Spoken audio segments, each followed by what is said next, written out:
Again for being seated and ready for this morning's session.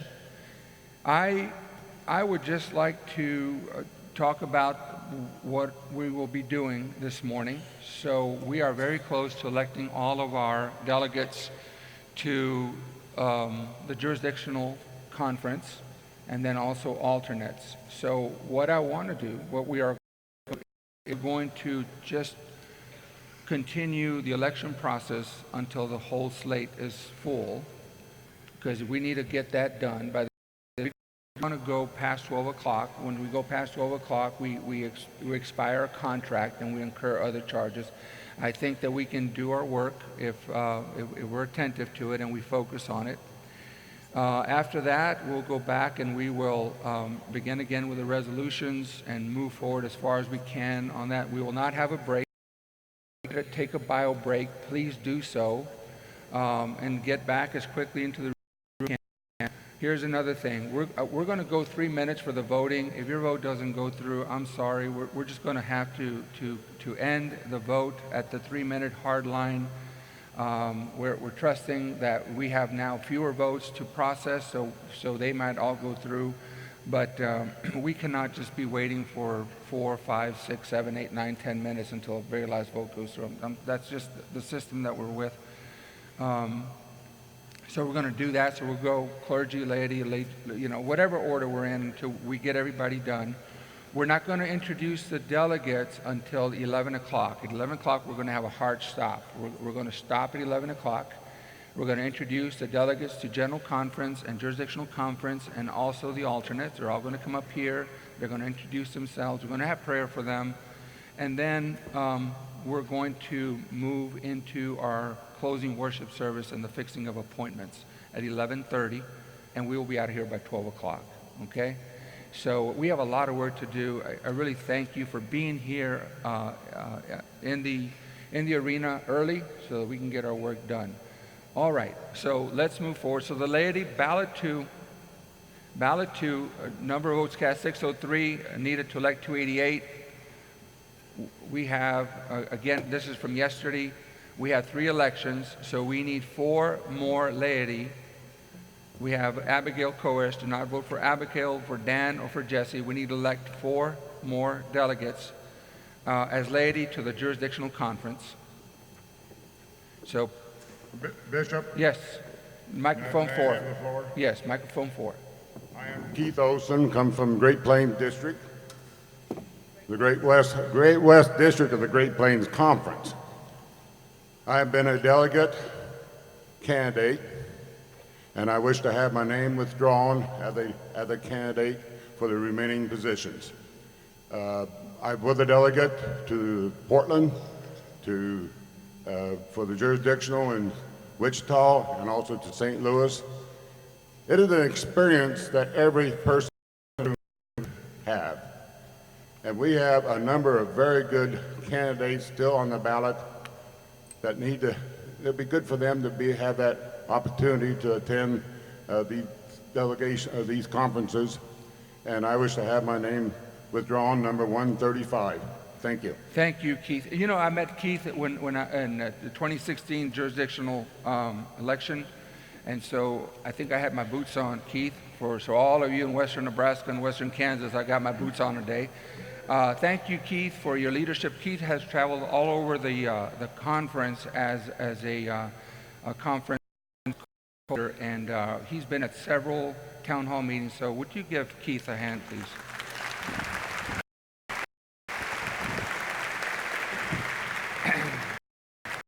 All right, so we have 4 laity delegates for jurisdictional conference. Please prepare to vote.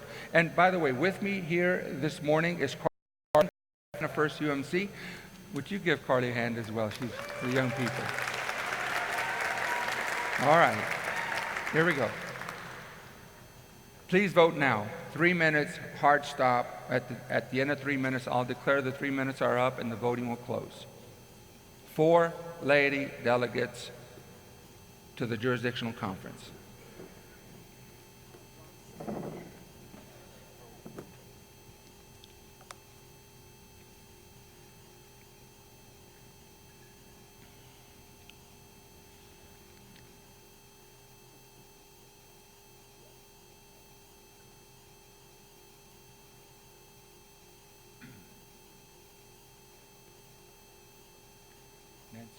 Nancy? Nancy.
Melinda?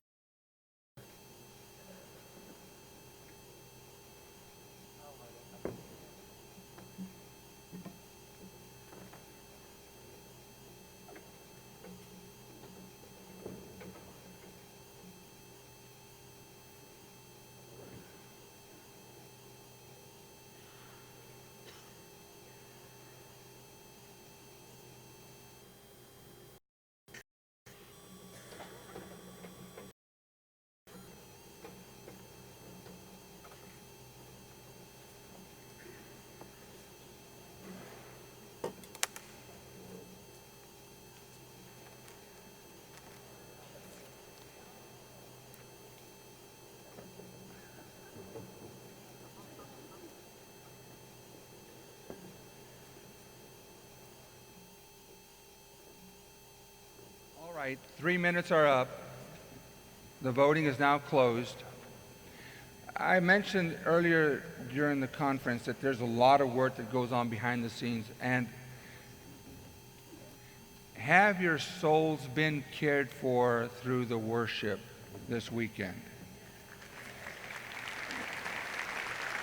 So Melinda and her worship team have shepherded and stewarded the care of our souls for the whole week. They have organized our opening worship service, our memorial service, and last night's ordination service. It was a fantastic service. Adam Hamilton had a wonderful message about shepherding Jesus' sheep, and so it was just a sacred moment. But I would just like to take this time to recognize Melinda for all of her hard work, and she'd like to also recognize all the people who helped with that. So Melinda.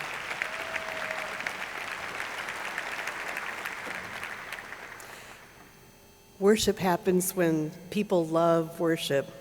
So I'm thanking Lynn Lamberty and Highland Park United Methodist Church, who were our communion stewards for our communion. Wasn't that a lovely communion that we had? Yes. Wendy Feltner is from the Linden United Methodist Church, and she did all of our altar designs.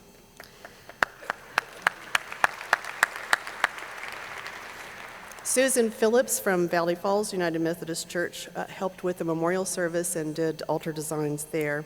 And then we have our musicians, Phil Clay and Mary Brooke, who have been here during breaks for lunch.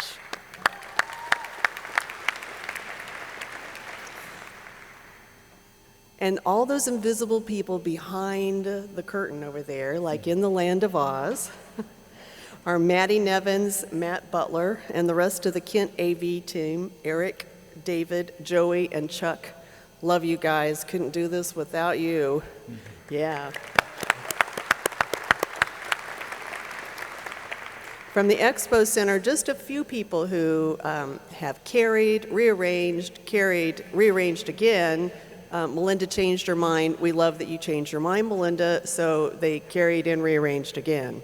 And that's Martin, Josh, Kenny, Dan, Doug, Braden, Matt, and the sweetest lady who's cleaned up after us, Darla. So if you would give them a big hand, thank you very much. Thank you, Melinda. Thank you so much for doing this as a service. You have served with joy. All right? You have fulfilled the objective. Continue to do so. All right, here we go. Clergy ballot, ballot 2. These are the results. 383 votes cast, 177 needed. We have, okay, we already have that. We have 3 elections, right? Could you move up? Okay. So there are the results from yesterday. So clergy, you also need 4 clergy delegates to jurisdictional conference. Is there a speaker microphone 4, or we're just fixing that? Okay. All right. Okay.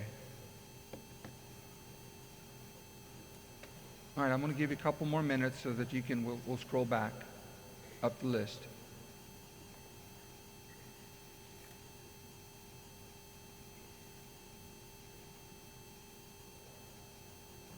All right. Prepare to vote.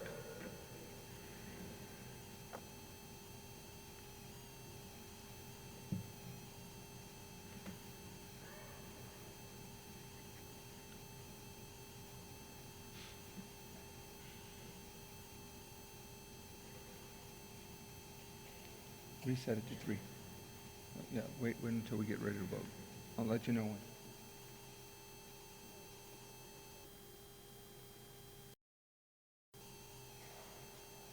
Please vote now.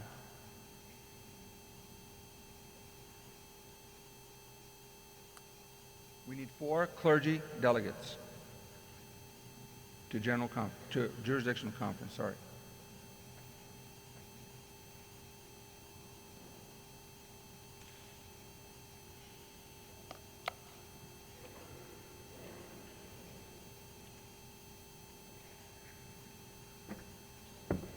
Technicians, young people, please be prepared to help someone if they raise their hand. No, she's assisting. Yeah, she's a helper. All right. Dixie? This is our teller group, right? Awesome.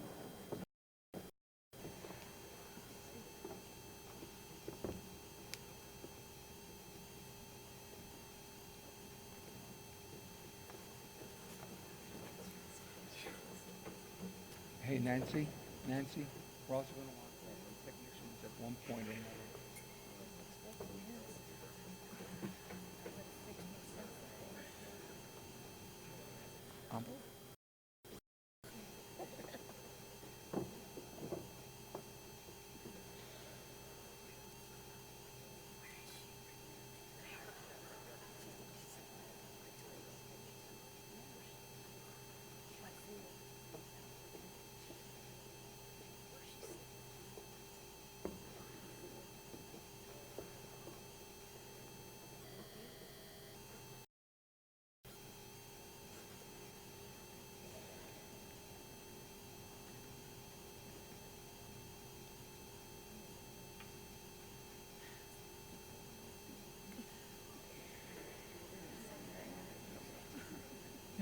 Yeah.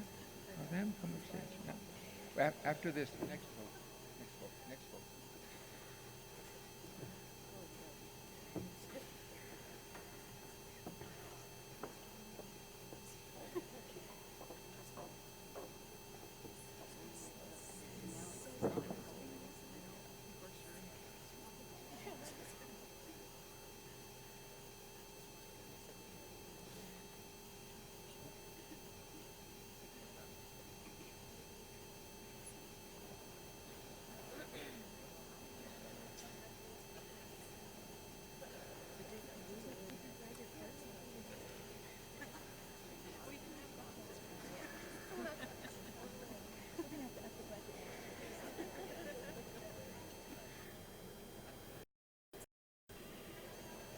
All right, 3 minutes are up. The voting is now closed.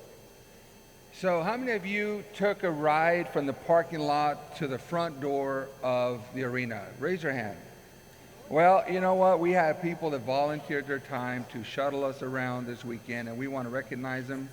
Yeah, would you? Yeah, thank you. Look at these young people, huh? Thank you for your service.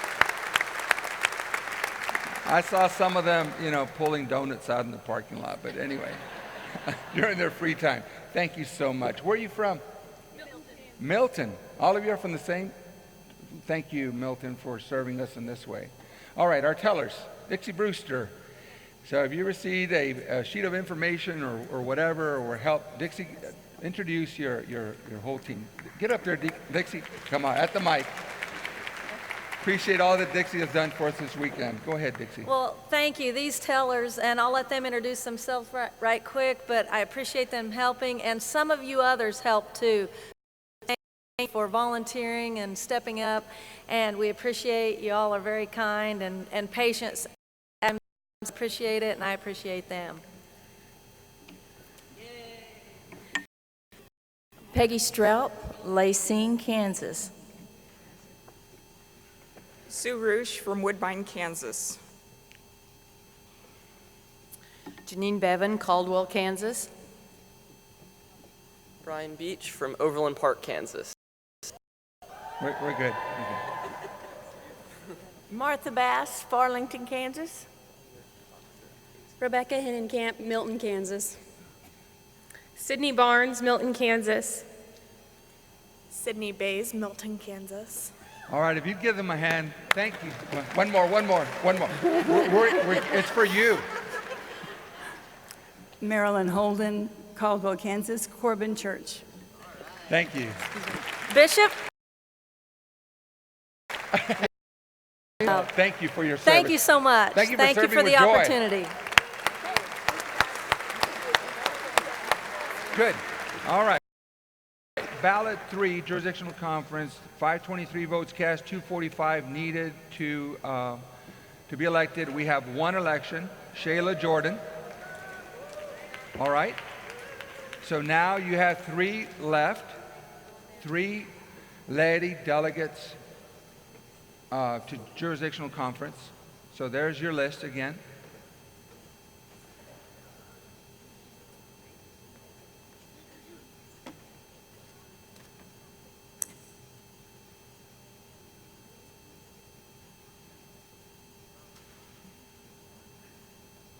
All right, prepare to vote.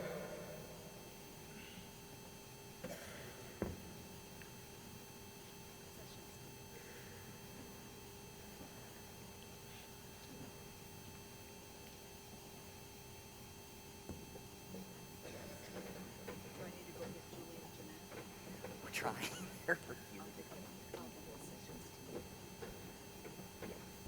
Please vote now.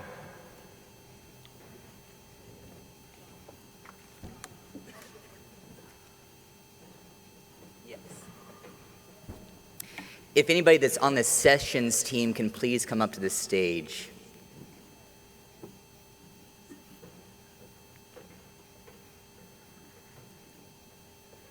That includes you, Scott.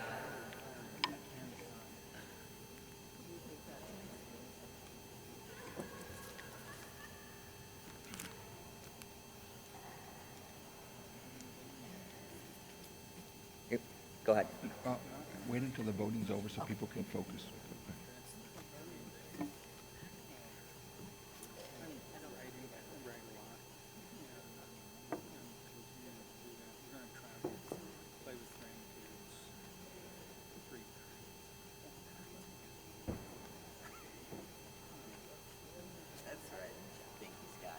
So, Dennis, if somebody wants to know that we...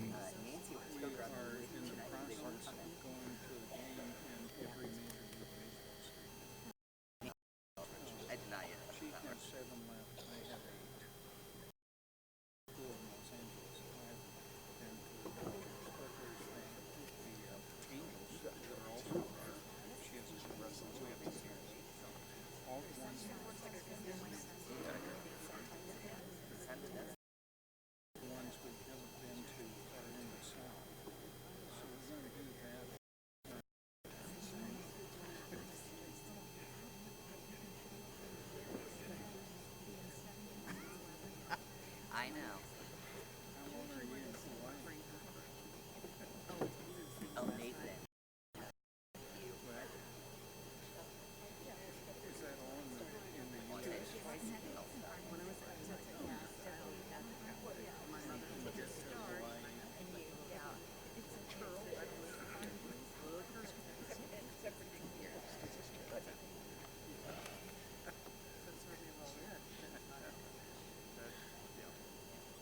Todd is busy.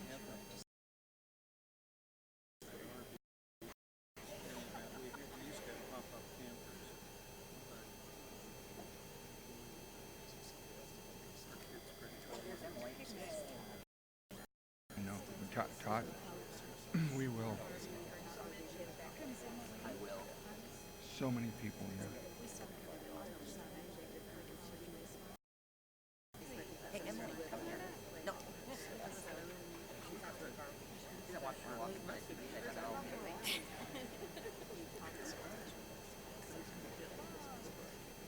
All right, the 3 minutes are up. The voting is closed.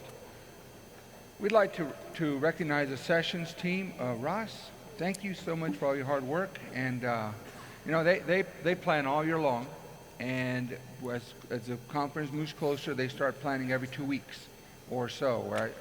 So Ross, thank you. Yes. Good morning, Annual Conference. It's an honor to serve as your sessions chair, and it would not be possible to have Annual Conference run as smoothly as it does without this wonderful team behind me, including many who are still back behind the scenes. But I want to lift up a few of those folks and invite them to stand up.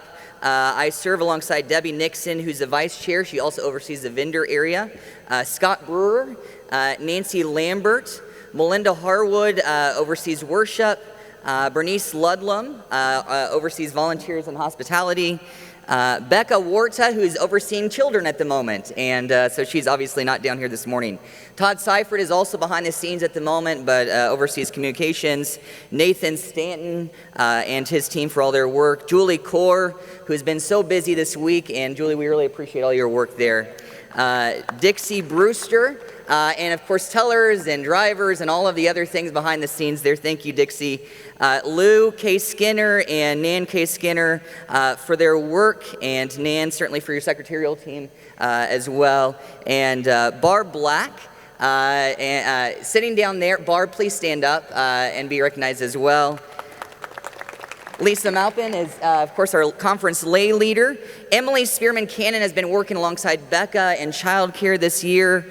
And I also want to certainly lift up all of the staff of the conference hotel, Capitol Plaza, and their help, and the youth that have been out here helping with all the voting machines.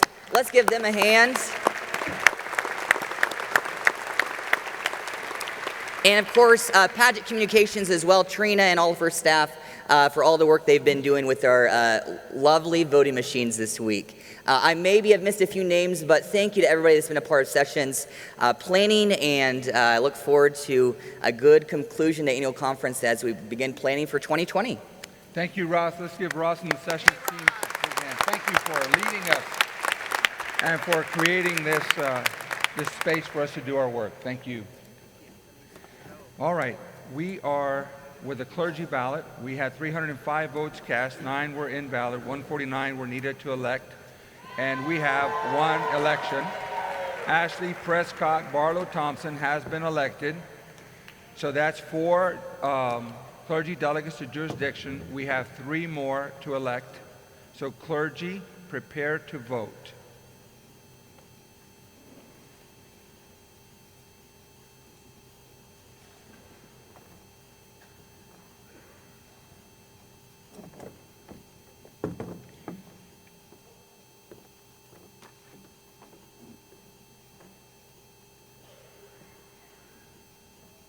Please vote now. Remember, we're voting for 3. 3 to jurisdictional conference.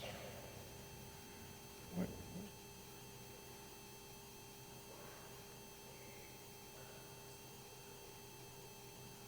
Jurisdictional conference will be in Houston, Texas. In July. Hot Houston, Texas. Hot, humid Houston, Texas.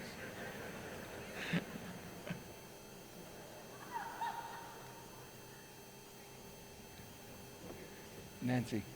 No, not yet.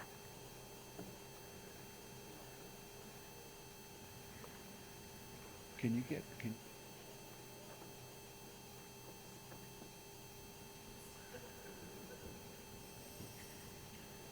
hot, hot, humid, Houston, Texas. Hurricane prone. I hope that's not metaphoric.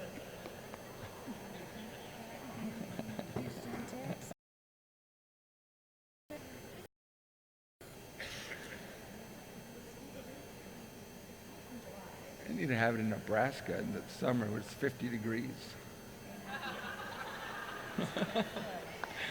I'm a Midwesterner now, so I'm not used to this heat.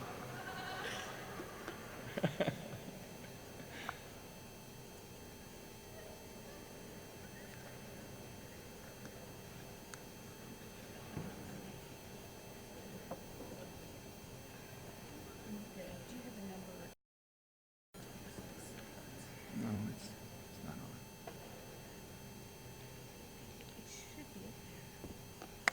I can't see it. No, that's just a slip.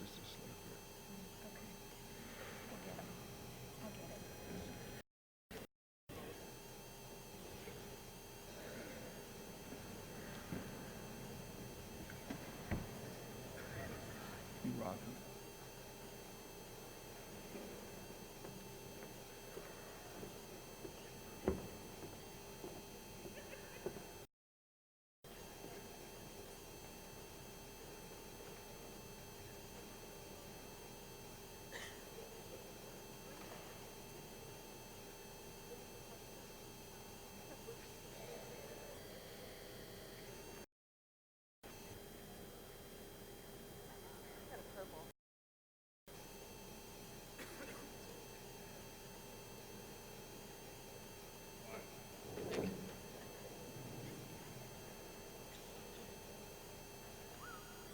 Can I ask a question?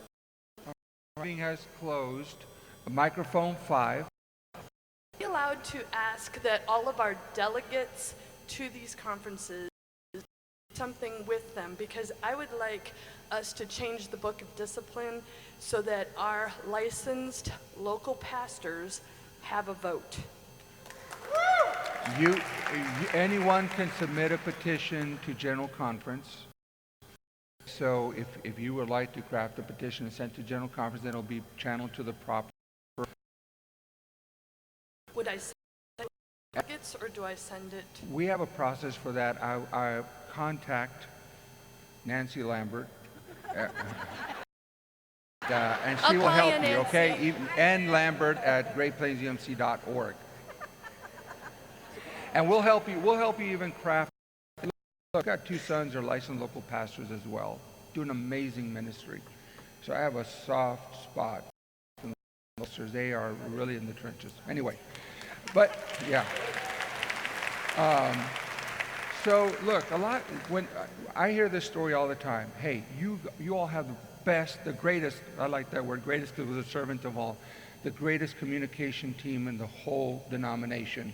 When we want news, we go to the Great Plains website because they have it. It's fair and balanced. Okay, Todd, would you please introduce your work? Todd Seifert and his team do a lot of things there. Thanks. Thank you. I really thought I was safe this year behind the curtain, but I guess not. First of all, I want to thank all the folks who led worship because those of you who don't know me, so I had a daughter who graduated from college 2 weeks ago. She got married last week, and they were both in Colorado. So the fact that everybody got me things earlier than normal was very, very helpful in helping all the stuff that you see on the screens happen this year. I want to take a few moments just to thank our communications staff. We have 2 new members of our staff this year, and so they're going through the learning experience that I went through a few years ago. Jana McFarland is our social media and website specialist, and she's been helping me with photographs, and she's been running some of the PowerPoints that you've been seeing. She updates our website, so she does a great job for us. Lisa Sokup down here is running our time clock. She's the one that's making sure that the folks at this podium know not to run over their time, so when the bright red light goes on, they know they need to be quiet because the bishop's going to shut them up in just a moment if they don't. And then my two veterans, David Burke is over there at the table. He's been writing the daily GP Connect items and has been helping with photography, covering a lot of the events. And then Eugenio Hernandez is definitely behind the curtain here. He's the one that's making sure the live stream is continuing to run.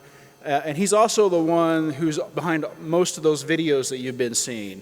Extremely talented man. So I just want to thank all of you for allowing us to serve you in the Great Plains Conference. So let me ask this question. Has anybody spent a birthday at annual conference this year? Raise your hand. Look, could you please stand? What's wrong with you? Is there some... One, who else? Back there, would you please stand as well? Look at the dedications. Instead, we have two persons, and right behind me is a third one, I understand. All right, so thank you so much no, just keep on saying, we're going to sing to you right now. In Spanish. Okay, no, I'm kidding with you. But, thank you for, many people make all kinds of sacrifices. Some people have to step away from their work. Some people take vacation time. Some people take, special anniversaries, birthdays. They do away with being with family and other things. You pay the price. And, so this is just a small token of our awareness of all the ways that you put aside other things to be here to do this business. So we're going to sing happy birthday to you, and I hope everyone feels involved and appreciated in that. All right, Phil? Here we go. But let's stand. Birthday to you. Happy birthday to you. Happy birthday, dear Nancy. Happy birthday to you. All right. Happy birthday, all. God bless.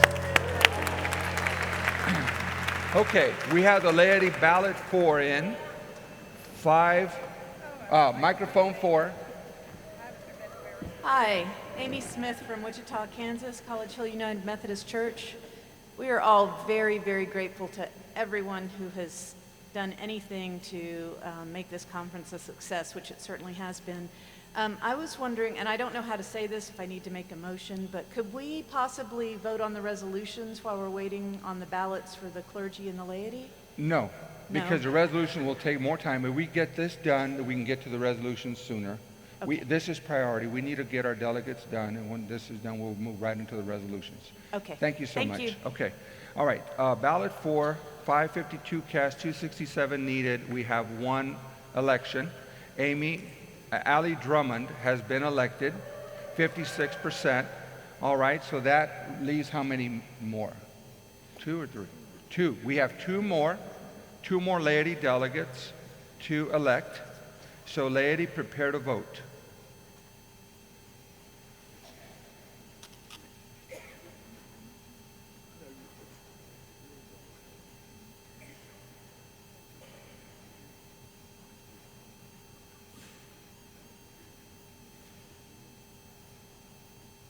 Please vote now.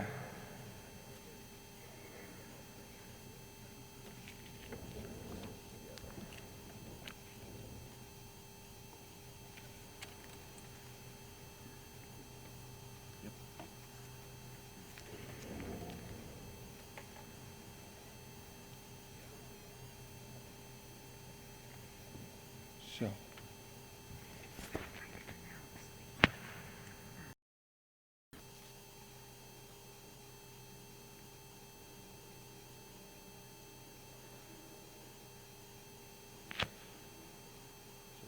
We have 2 late.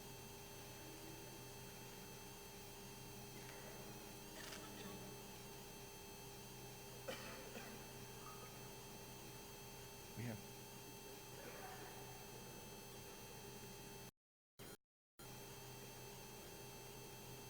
Right now we will.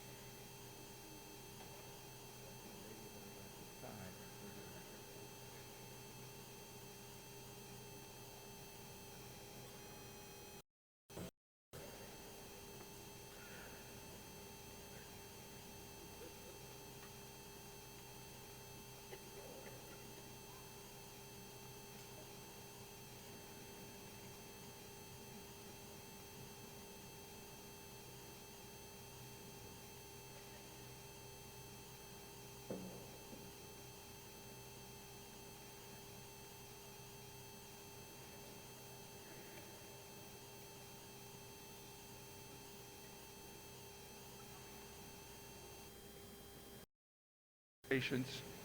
We're almost there.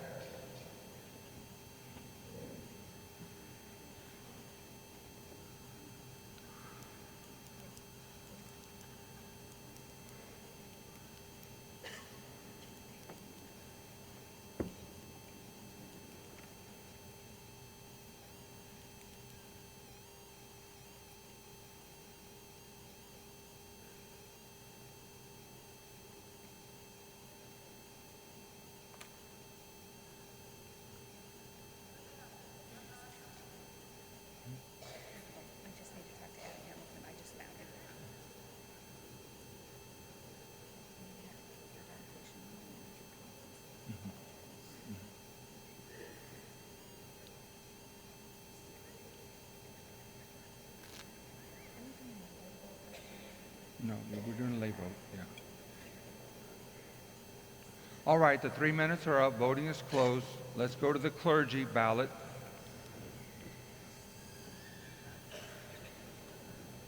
Thank you for voting. Clergy.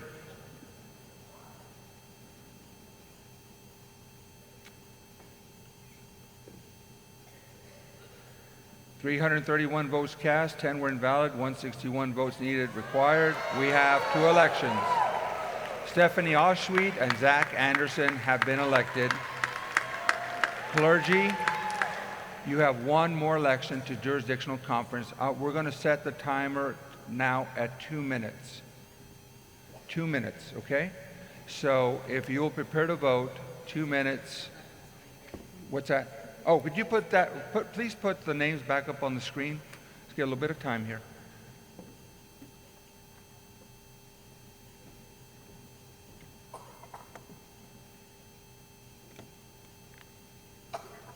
Okay, prepare to vote.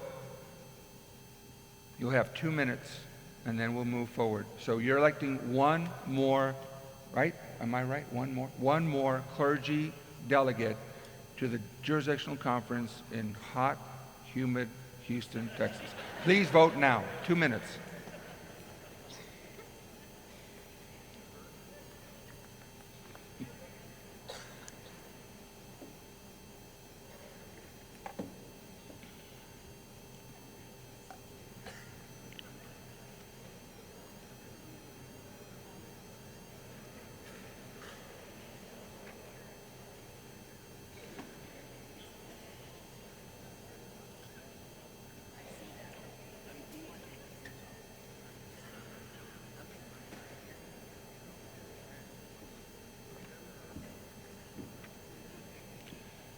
Remind me to recognize the youth on the voting side.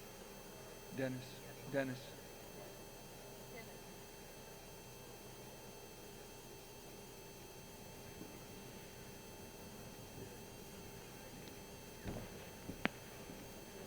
So let's say it's on.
Time's up. Thank you for voting. Let's move to the laity ballot, see where we're at with that.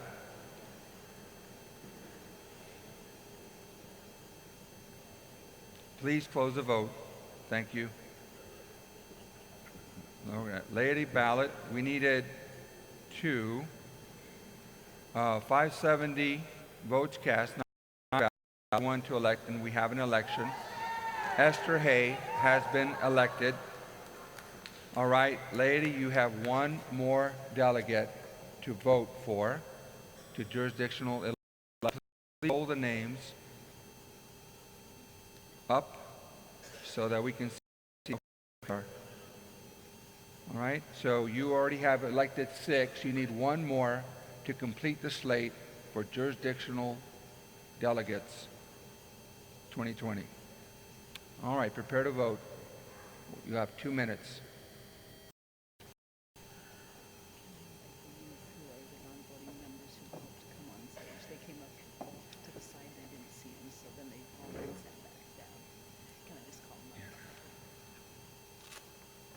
Please vote now. Will the non-voting youth who have been helping people with their questions and problems with their voting devices come up on stage, please?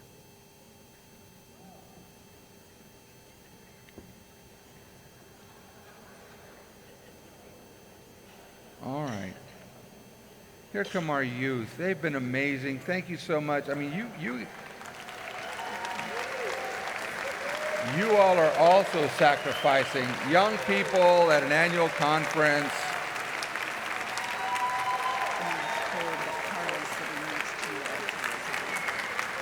Carly?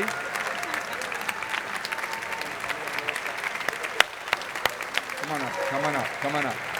It's all about you now. All right, all right. All right, thank you, thank you, thank you. Thank you, Carly. Thank you, man, appreciate you. All right, thank you. God bless you, thank you. Thank you. Thank you so much. Thank you for doing this for us.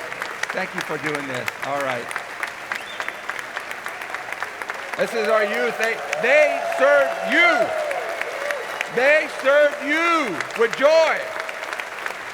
Thank you for being kind to them. All right. Thank you all so much. Thank you for your sacrifice of spending your weekend at an annual conference.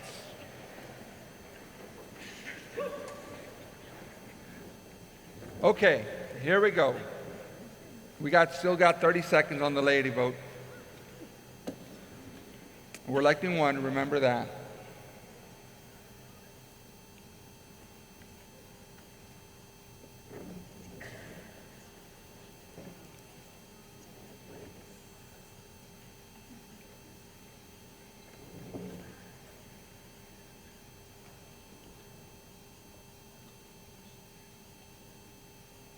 All right, voting is now closed. Please close the vote. Thank you for voting. Now let's move to the clergy ballot. 341 delegates cast votes, 171 needed to win. Is that all that we got? Just 2 persons voted? We do not have an election. We have one more vote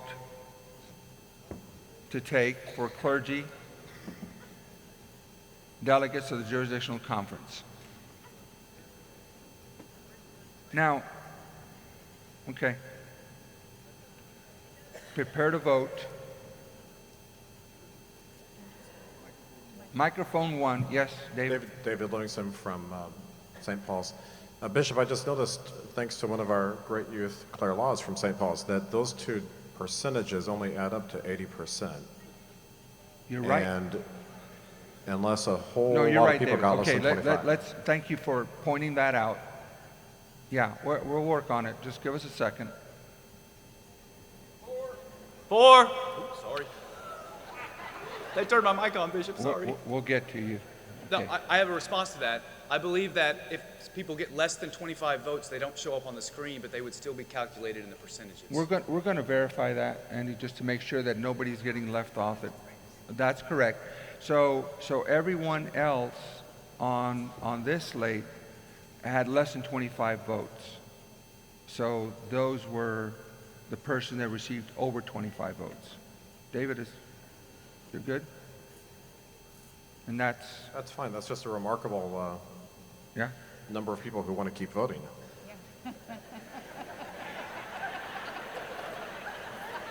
If we don't settle it this time, we're going to have an arm wrestling competition to see who goes.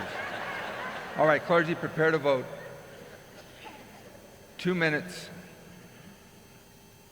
My money's on Ashley. because Andrew's such what would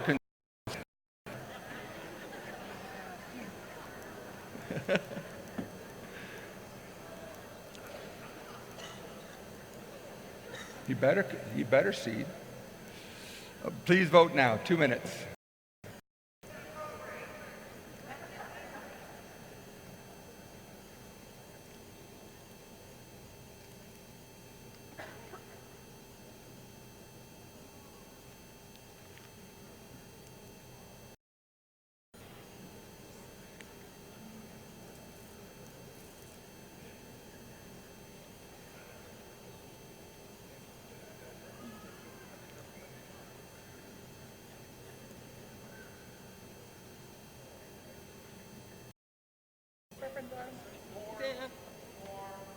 Microphone 4.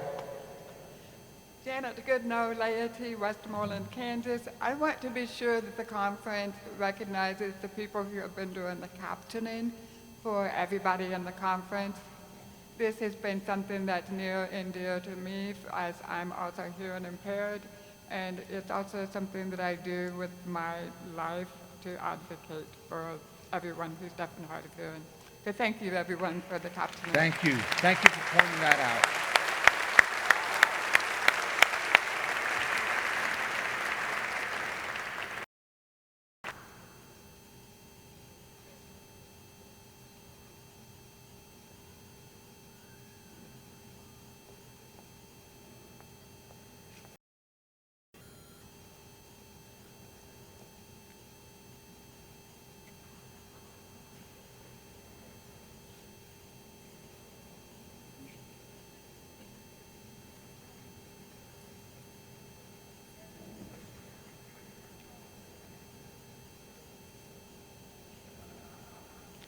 So we have one for clergy and one for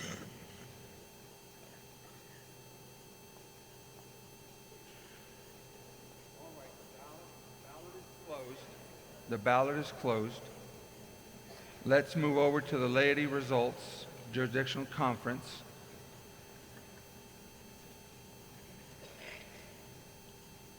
We needed one layperson to be elected to jurisdictional conference, and we are going to have the results.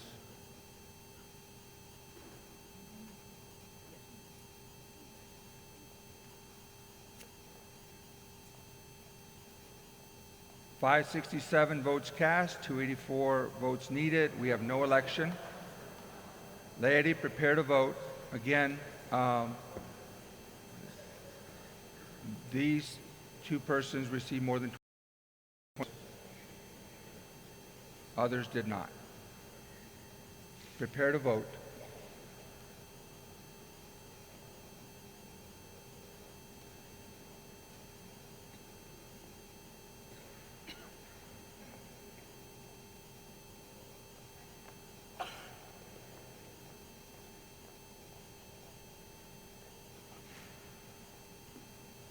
Please vote now.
What are they throwing at you?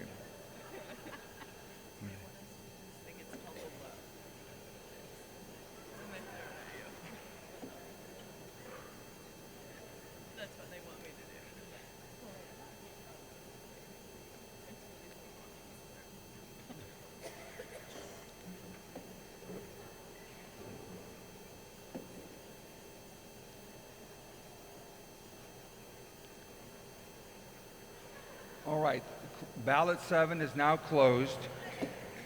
Before I go on, where's Andrew Conard? Andrew, please stand. Please stand. I want to apologize to you for making an inappropriate comment, and I ask for your forgiveness. And if I have insulted you in any way, I offer my sincere apology. I did not mean it that way. Just got caught up in the spirit of the voting. Appreciate all that you do. Thank you for your witness and for your ministry. And I hope you can find it in your heart to extend to me that grace. Thank you.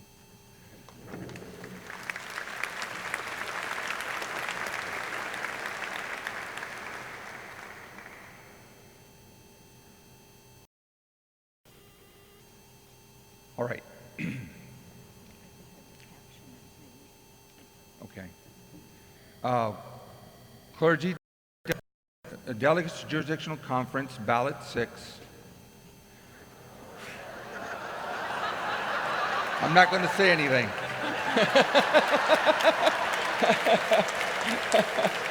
All right, so yeah.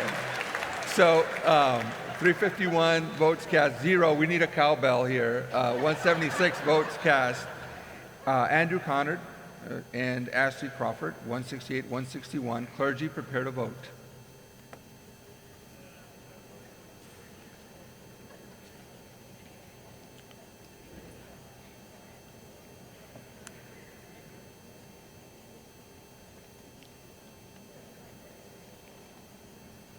Please vote now.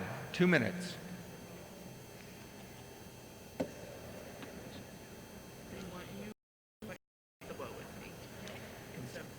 Second. Here, let's have, after we finish the election.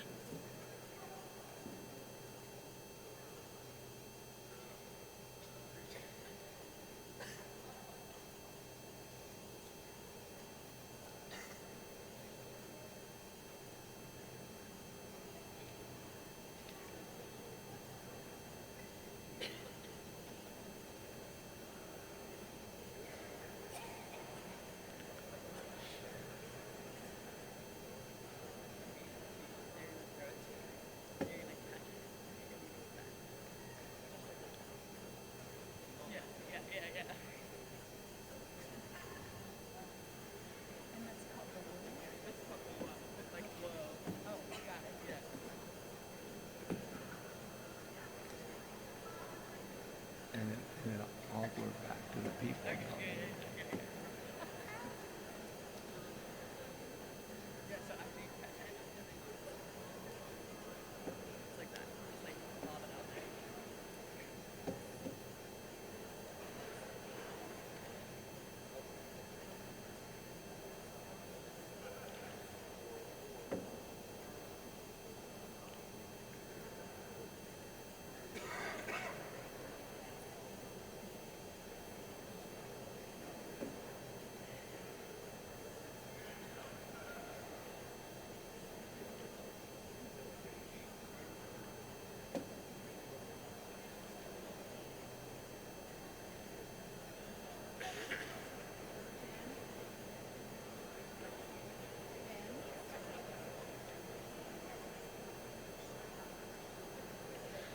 Ballot 7 is now closed.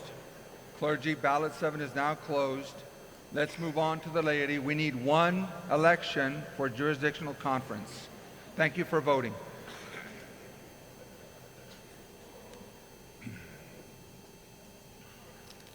All right. 576 votes cast, 0 votes invalid, 289 needed to vote, and we have an election.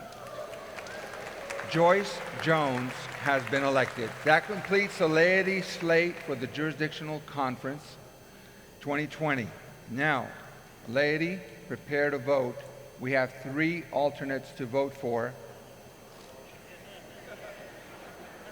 What? What happened? They didn't realize that they needed to vote on alternates. They were proud of themselves. Oh, okay. So we got a little bit more work to do.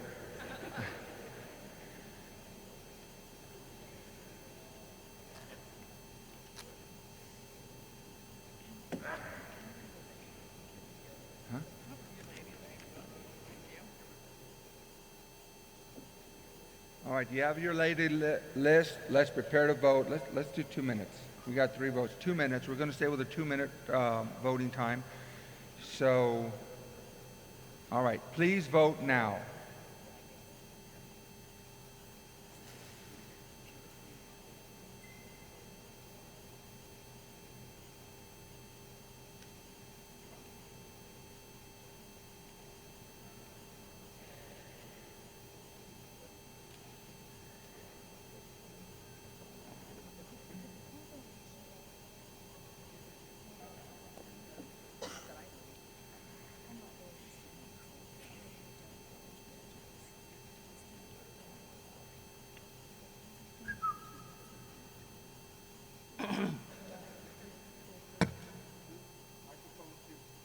Annette Roberts, clergy, Grace United Methodist Church in Olathe. Bishop, I understand the importance of the votes, but I also understand that we have some of the most important conversations to have before we head towards General Conference, where these delegates are going to be representing us. And if we don't have an annual conference and have time to have those conversations before General Conference as an annual conference, our delegates aren't going to get a sense of where we are. So we're now going to stop and not have conversations on the resolutions and petitions while we vote for alternates as well. Bishop, if there's a hard stop at 11, we need to have conversations about this. Thank you. I can agree with the jurisdictional. Let's get with the alternates. Let's move on with the jurisdictional, and then we'll see where we're at and take a vote. That shouldn't take too long. Thank you, Nanette.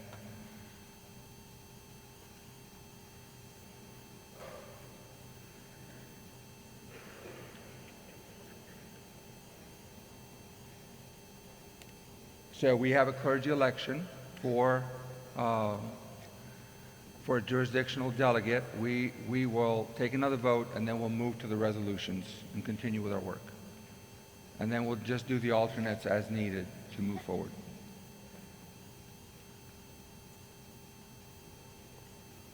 All right, time's up. That ballot is closed. Okay? So, laity, thanks for voting. Clergy?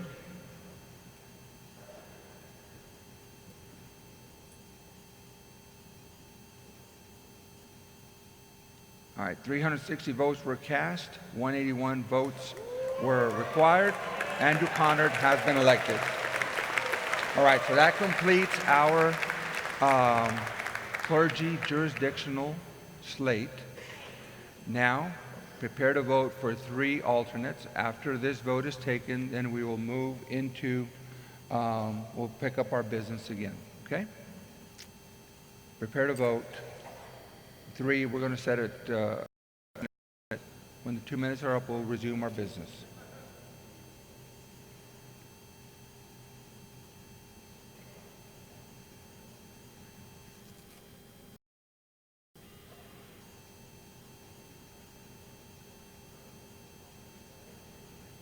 Prepare to vote. Please vote now.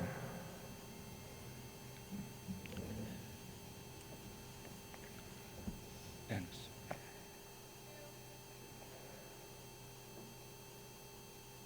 Microphone 2. Yes. Mary Brooks, Linden, Kansas. If it's in order, I would like to move that for the laity vote for alternates, that we take the top 3 vote getters in for this next ballot. It is in order. That would mean a suspension of the rules. Point of order. And we need a second. Second, Mary, would you like, yes. Point of order, Bishop. I'm sorry, go ahead. Mark Holland, clergy, Kansas City. It is my understanding, based on the Book of Discipline, Bishop, Scott Jones repeatedly ruled this out of order, that someone who does not receive 50% of the votes from their session, lay or clergy, is not eligible to be seated as an alternate in the event of a vacancy. If they do not receive 50% of the votes, we cannot vote on plurality, we must vote on majority. Okay. And we would have our alternates would not be allowed to be seated. So while I appreciate the expediency, and I think we need to have the most important conversation since 1844, we need to make sure our delegates are duly elected. Thank you for that, Mark. I'm going to rule that out of order. Thank you so much.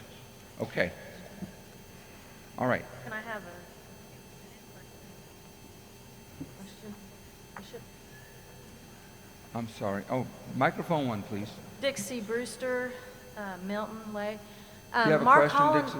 Yeah, Mark Holland is correct, and they will not be allowed to be seated because this is paragraph, I believe, 34 in the 2016 Book of Discipline. And so that is correct, and these folks will not be allowed to be seated, and they will be ineligible, and they will not be able to. So we Thank do you, not Dick. want that to happen. Thank you, Dixie, for that information. All right, time is up. Clergy, time is up. We're going to move to the resolution. So where are we on the resolutions? We have the resolution for creation care. Microphone 4. Yes? Bishop Lyle Shaden, pastor at Milford, Blue River District. If it's in order, I'd like to move a reconsideration of one of yesterday's actions. All right. I voted for the motion on Resolution 11. Do we need a second? Okay, go ahead. I'd like to move reconsideration of Resolution 11, renewal leave for clergy. If it's appropriate, I'd like to speak to that briefly. All right, there's a second. Move ahead. In renewal leave, I've had experience twice. Once the senior pastor left the Sunday after I was the new associate, and I was the pastor in charge for that whole summer. It was a good experience. Another situation, many years later, I was a lone pastor in a church, and I managed to take a sabbatical myself by making my own arrangements with the approval of the district superintendent. In both cases, those took more than 12 months to put together. The timeline given in this resolution makes me think we need to rework it. There's some financial implications, and I'm wondering if anybody from the Clergy Excellence team might be able to tell us more about the financial implications. Nancy, would you please step up to the mic? Thank you.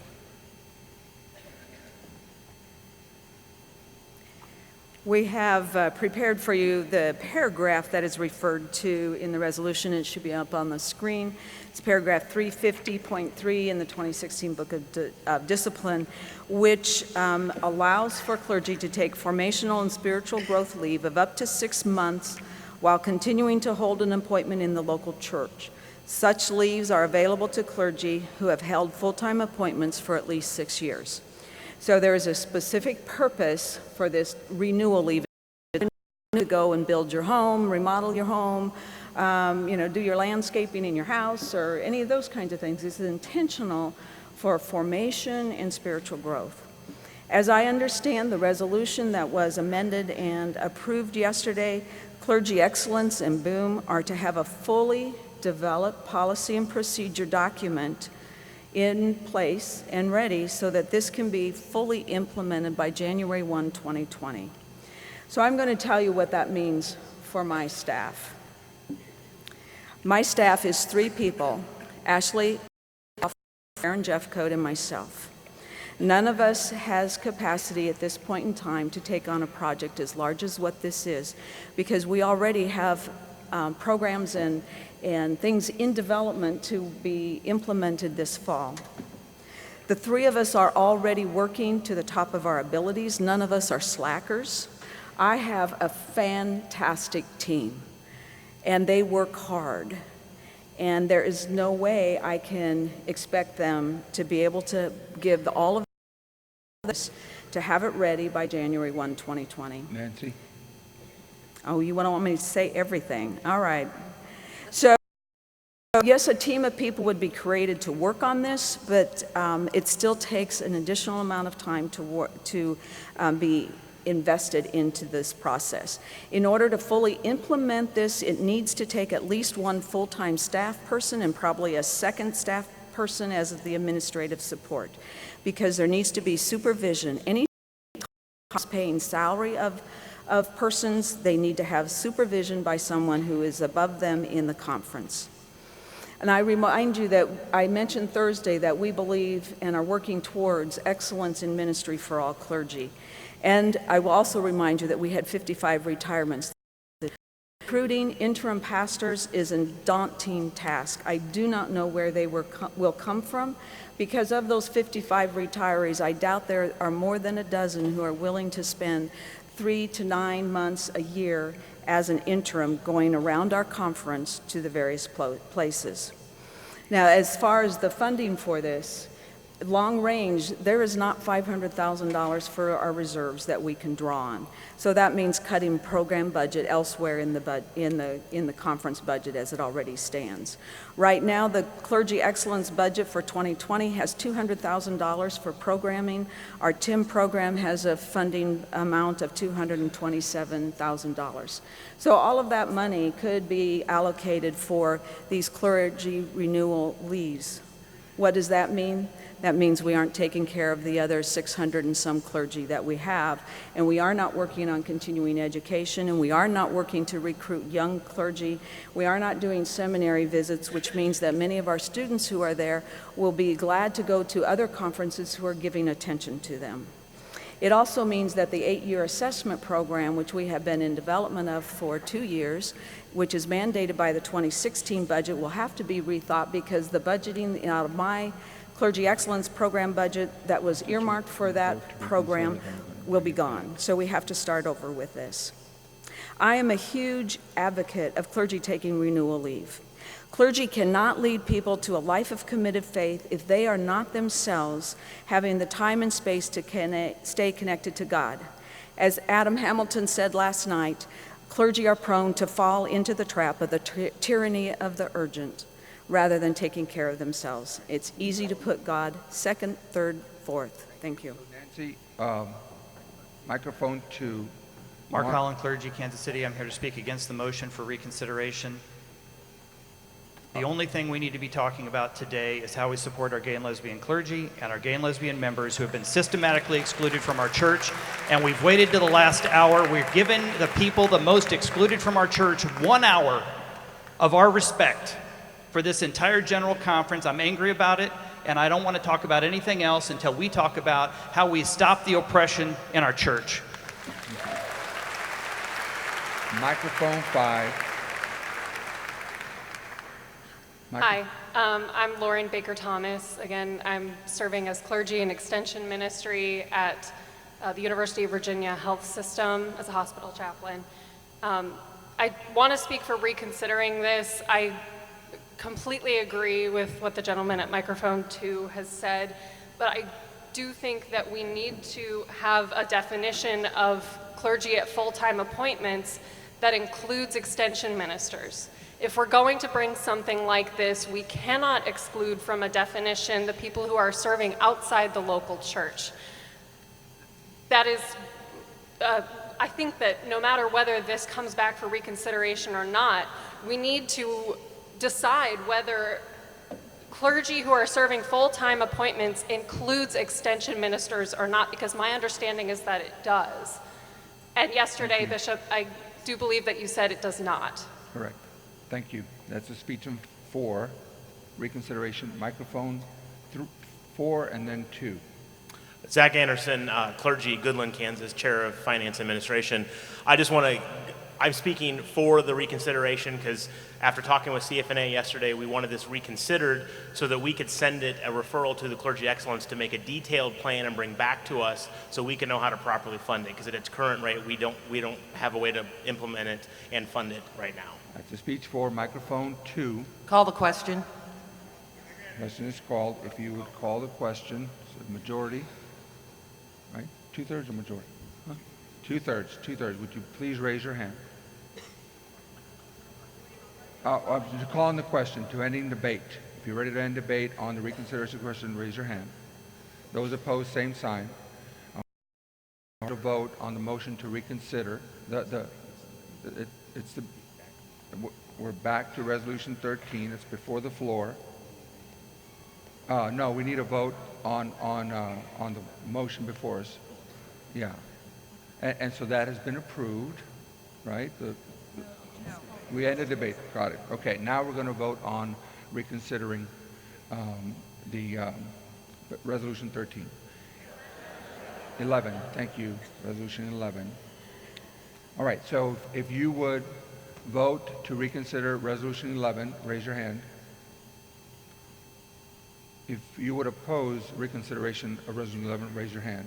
All right, we reconsider 11, so it's back on the floor now. Let's be expedient about this. Number 4. Zach Anderson, Goodland, Kansas. I move that we refer this resolution to Clergy Excellence to next year's annual conference with a detailed plan of what it would take to implement this. Is there a second? Second. All right. Just checking. Thank you. Is there any debate? If you would vote to refer this to the appropriate, Zach, we're referring it to the CFA or Connecting Council? Clergy Excellence. Raise your hand. If you would vote not to refer it, raise your hand. All right, so it has been referred. Thank you so much. All right, we have amendment to safe gatherings, Resolution 12. But no, we're taking these amendments in the order that they have been received. And so the next one is Resolution 12, amendment to safe gatherings. We did that one? Okay, we're at 14, creation care. Page 23. And we're behind schedule, so we're going to, according to Standing Rules E, Debate B, when the chair determines the agenda to be 30 minutes behind schedule or at his or her discretion, may declare the debate on motion shall be limited to 2 speeches for and 2 speeches against, not to exceed 2 minutes per speech. So I'm declaring that now. 2 for, 2 against. 2 minutes per speech. All right? Microphone 2. Are you the presenter of the resolution? Okay, please. I'm Carol Windrum, facilitator of the Conference Creation Care Team, and this is our resolution.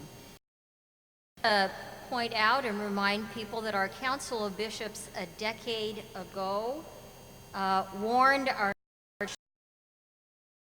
accelerate.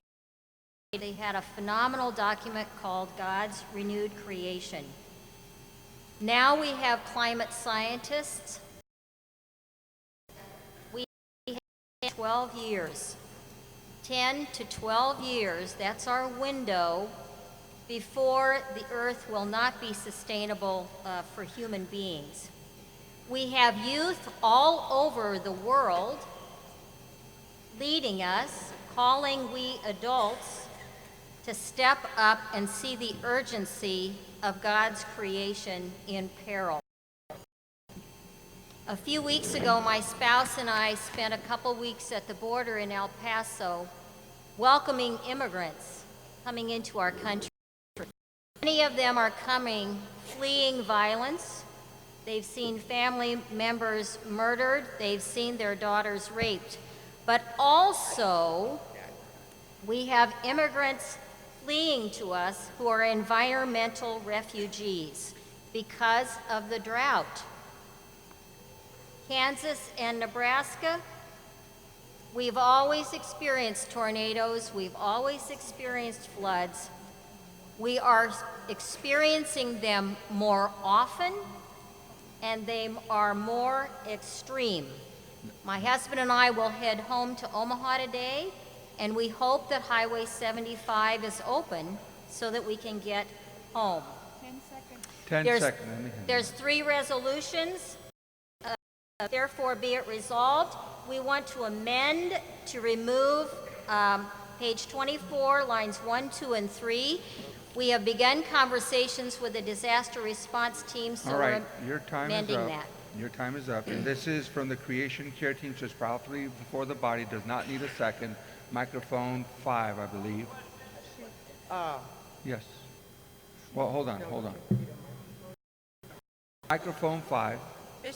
Bishop, I was standing here before we started this petition to ask a question, and one of the things I understand in our rules of order is at any time you can adjust the schedule, and I understand that we are receiving petitions in the order they came in. However, some of the work that needed to be done could not be done until we were through General Conference, which meant... Right, okay, so right now, I'm going to rule that out of order. You can just hold that. Let's deal with this. Okay. Hopefully we can deal with it expediently. Okay, and then so we'll go back to your question. Okay. And be prepared to come with a suggestion of the reordering so we can take a vote on that. It's going to require 2/3 of the body to do that. Okay. We can do that, then we can reorder the All right. resolutions I'll appropriately, be okay? ready. So we can do our work, we can move forward. Microphone 1. Hello, Deborah Thompson Welch, Longford, MISPA pastor. I urge that we vote in favor of this resolution. I'm reminded that we believe that we are to make disciples of Jesus Christ for the transformation of the world. And I was talking to my son a couple of weeks ago, and we ended up getting onto the topic of how fast the world is changing and species being lost and so on and so forth. And he goes, "Yeah, Mom, you won't have to worry about it because you'll be dead in 20 years. And I said, wait a minute, my grandmother lived to 91, I'll only be 85 then, I have a chance. And what I realized was that this is something he cares about passionately and for his 15-month-old daughter and on and on. And that to be able to say that my church believes that God cares about the earth and that Jesus cares about the earth is a way to push open the door for saying, come join us because we care about the earth. Come join us to be passionate stewards of the earth. I don't have to agree with all the whereases. I don't have to agree with all the therefores. I'm probably not going to get my church convinced not to use paper plates, but I might get them convinced to not use styrofoam cups, and on and on and on. We all know the hassles back and forth. But to affirm ourselves, who says we have a responsibility as our God-given covenant, as those called to care for the earth, is a way to help us tell people about Jesus Christ, that they might come to know that love. Thank you. Thank you. That's 2 speeches for, no more speeches for. Okay. Microphone 3. Adam Barlow Thompson, Neighboring Movement in Wichita, and I call the question.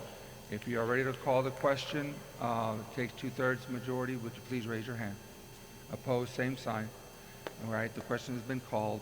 We're going to now take a vote on resolution number 14, Creation Care. If you would adopt resolution 14, raise your hand. If you would oppose resolution 14, raise your hand. Okay, and resolution 14 carries. All right, now, microphone 5. Okay, my recommendation is that we reorder the petitions to go to conscientious dissent of the traditional plan. And that's petition, which number is that? It's on page 25. It's okay. Do you want recommend through or just what I'm Just give me the suggesting listing, next? the listing. So we got number 16 first, dissent, okay? Action for Inclusive Ministry, that was B, I believe, that was Okay. in our packet. All right. Science of That's 17. B. And then go back to response to. All right, that is a motion before us. Is there a second? Okay. Would you like to speak to that? I just agree with others. We've been waiting for a long time to have this discussion, and if we have a general conference, they need to know, have a sense of where the body is at and what we want to do. Our church is inclusive as we claim that it is, Okay. and we just have too many people being hurt by waiting for the discussion, so I'd like us to get to it. Thank you. So we have a proposal to reorder the resolutions and bring number 16, dissent against the traditional plan, number 17, Item B, action for inclusive ministry, and then go back to 50, response to climate change. Science of sexual orientation and Okay, science, okay. What resolution is that's a petition to go to general conference from the Great Plains. What is the petition number on that? Number one, okay. Petition 1. All right, microphone 3. Bishop Tom Lucas, Central Church. My question is, how is the voting for delegates going? That's been kind of set aside now for the alternate votes, and isn't it time to make the next vote for We somebody? still have time. We're going to do this first. We're going to take a vote here, and then we'll go back to the alternate, see where we are with that, and then move forward. All right, so the motion is before us, and which we're... Point of order. Oh, where are we? No? Point of Microphone order. 4, yes? I believe that the vote to call the question. Oh. Yes. Adam called the question. It was seconded, and the body voted. Right. Okay. Thank you. So we're in order. Yes? Huh? Microphone 6, you have a question? Motion, but I don't think I'm in order while we're doing No, that. we're not in order yet. We're dealing with a motion on the floor right now, unless you have a question about that. The motion is to resolutions to have number 16, 17, number 15, the science, and then response. So is anyone able to speak on that? Against? Point of order, Bishop. Yes. This because the right to set the agenda is reserved to you, this is a suspension of the rules and Yes. therefore is neither debatable nor amendable. All right. So but it's up to vote right now. It's 2/3 vote to suspend the rules. If you would vote to suspend the rules and reorder the resolutions as moved, raise your hand. If you would oppose, same sign. So the resolutions have been reordered and reprioritized. We will now move to petition number 16. Consider the conscientious dissent from the traditional plan. John, would you please step up to the microphone?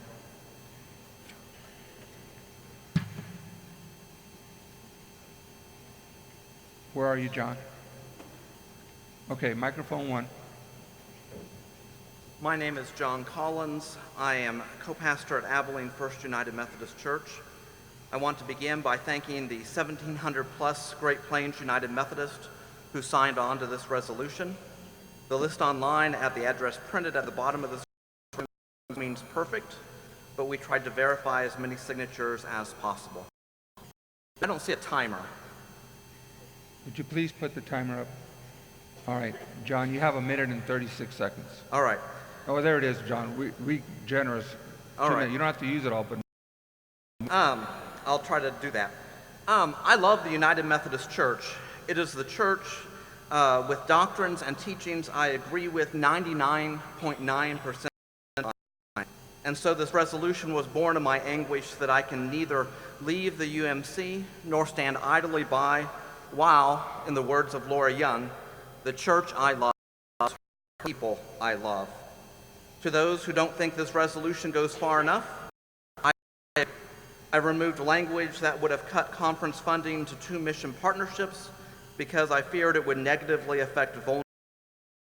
I removed language that would have prevented the expenditure of conference funds for background investigations, complaints, just resolutions, or clergy trials pertaining to LGBTQ+ ordination and marriage in order that the resolution be heard out of order. I am in no way satisfied with this resolution.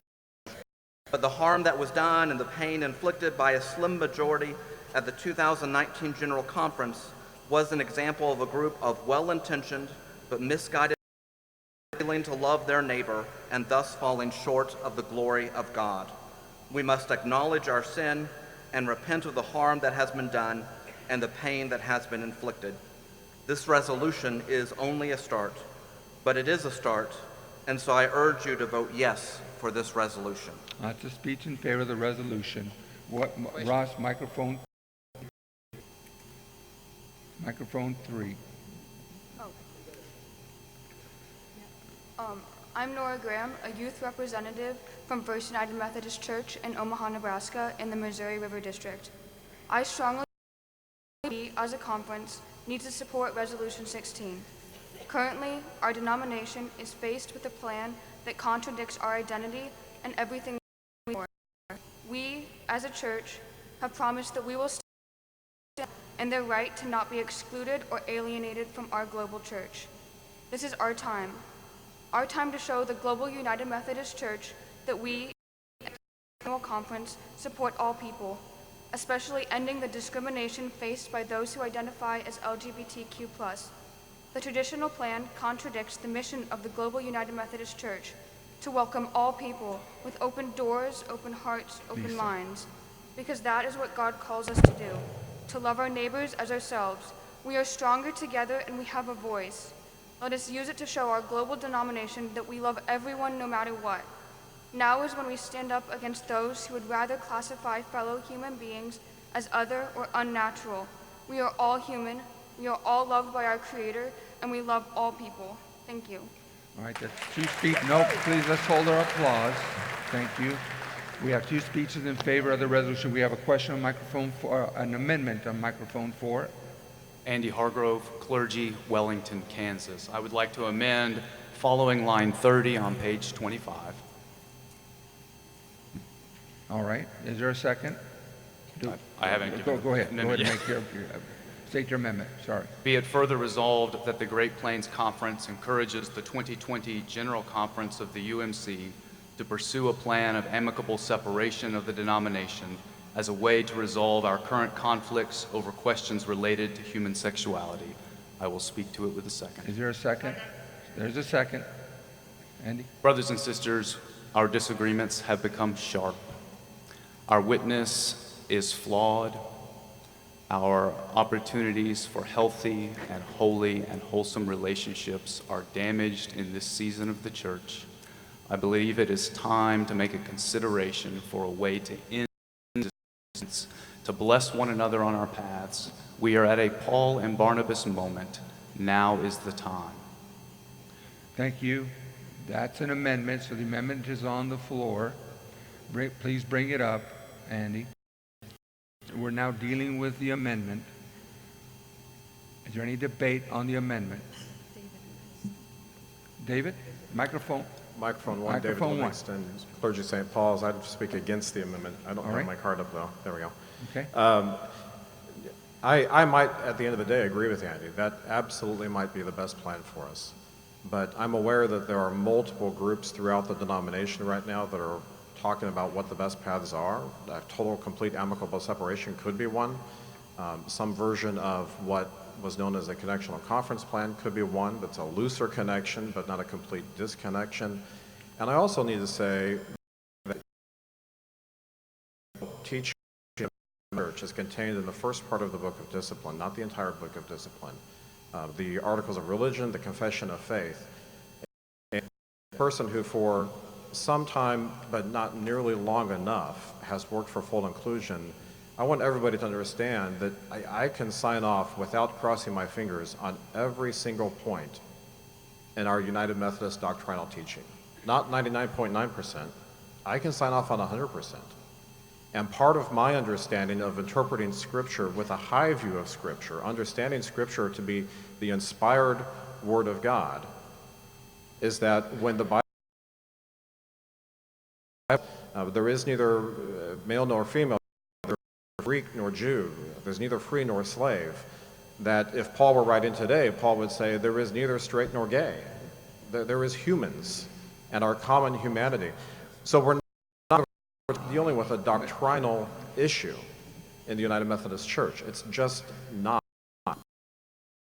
something that needs to I fully support the resolution as it was originally written, not amended, because I don't want us to make the assumption that the amendment we have to split the church. I don't think we've been divided before. It doesn't need to split us. That's a speech against the amendment. Microphone 5. Microphone 5.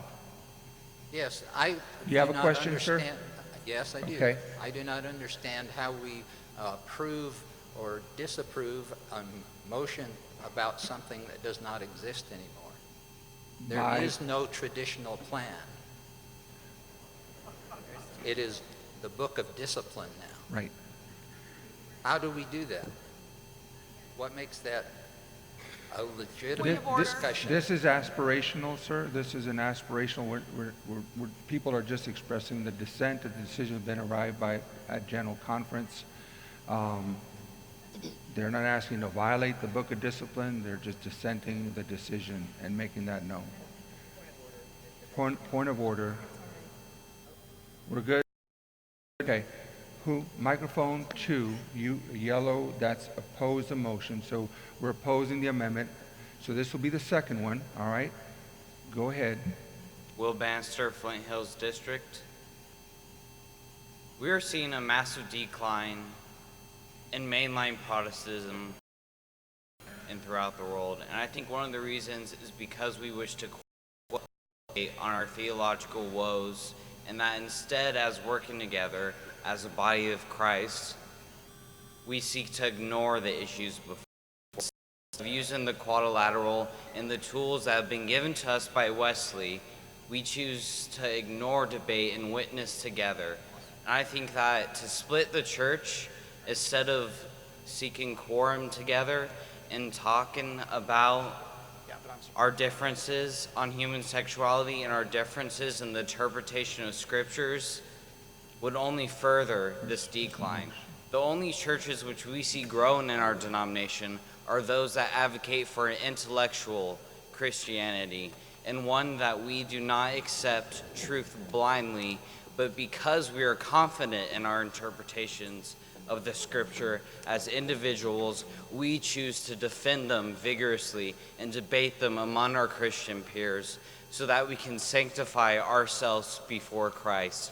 So I cannot, in good standing as a Christian, support any motion in which we would split from our brothers and sisters because we refuse to have intellectual conversations. I know that people are hurt when we have these conversations, but they are necessary because we seek divine truth at all times. Thank you. Please hold your applause. Hold your applause. Please do not applaud. This is not a political rally.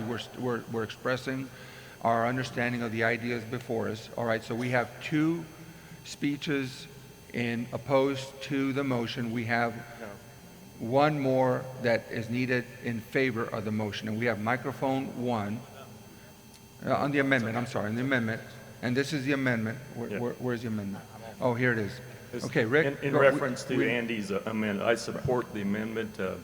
We can discuss this. We've discussed this ad nauseum for years and years and years. I must confess it is extremely painful.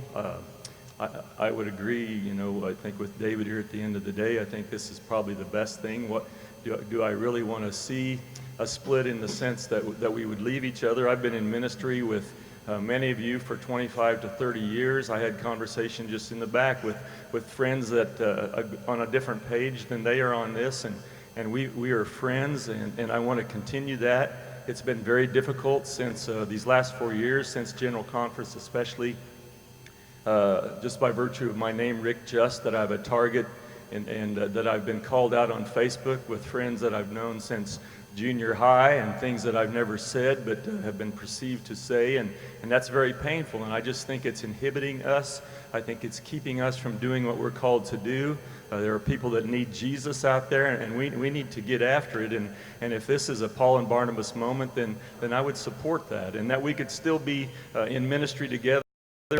May have to look a different way. So at this point, I don't want to argue. I don't want to fight. I don't even like using that language. Bishop, you and I have had the conversation many times, and I just don't want to do it anymore. I do want to be in ministry with people, but it may look different. So I stand in favor of the amendment. So that makes 2 speeches in favor of the amendment and 2 speeches against. We will have no more speeches. Now we will entertain questions.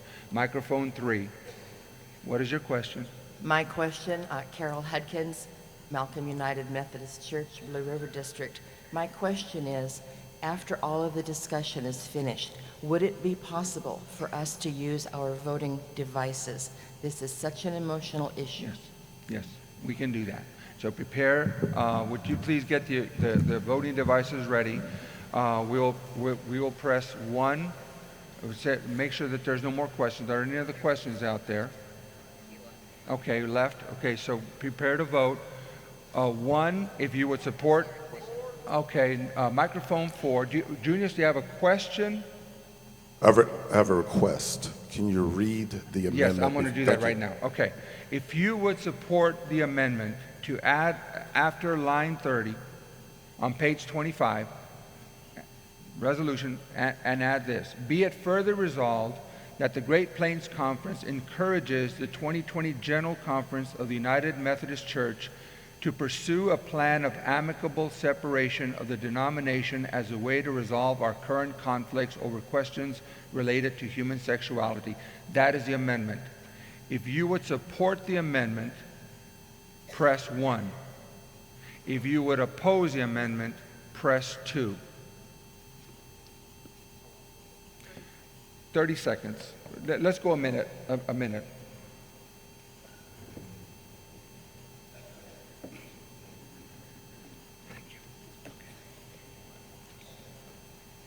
Please vote now.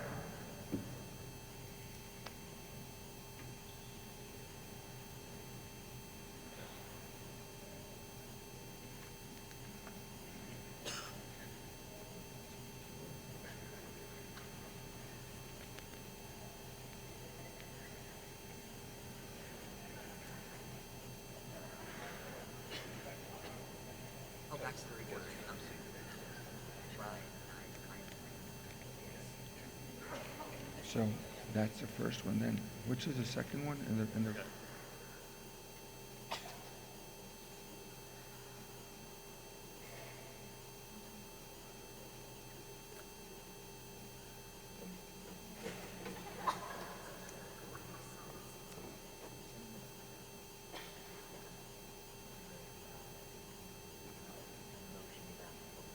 voting is closed. Let's see the results. Whatever happens here, we're going back to the main motion, either as amended or as presented, and then we've already had 2 speeches for it. We'll get to that. Thank you for voting.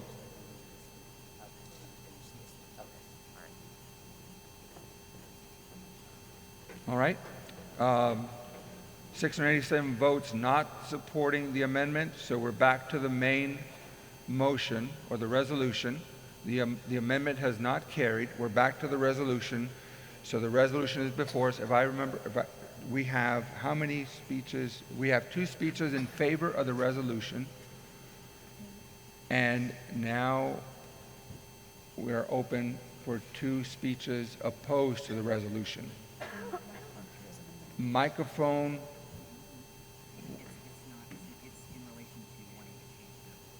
No, wait, no. It's out of order. Okay. 4. Microphone 4. Janet Goodnow, laity, Westmoreland. Do you have a question, please? My question is, I understand what the petition is asking, but the resolution does not tell me what we're going to do. Are we writing a letter? Are we sending, or are we just giving information to a delegate? I'd like clarification. Please move to the microphone, John Collins. Remember, we have already 2 speeches in favor. There'll be 2 speeches against you. Where's John? I'm sorry. Microphone 1, John. Stay close to the mic. No. John's coming.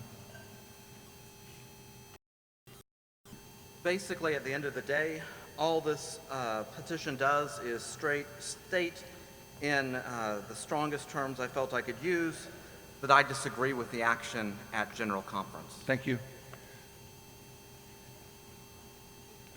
Ross, who's up in queue?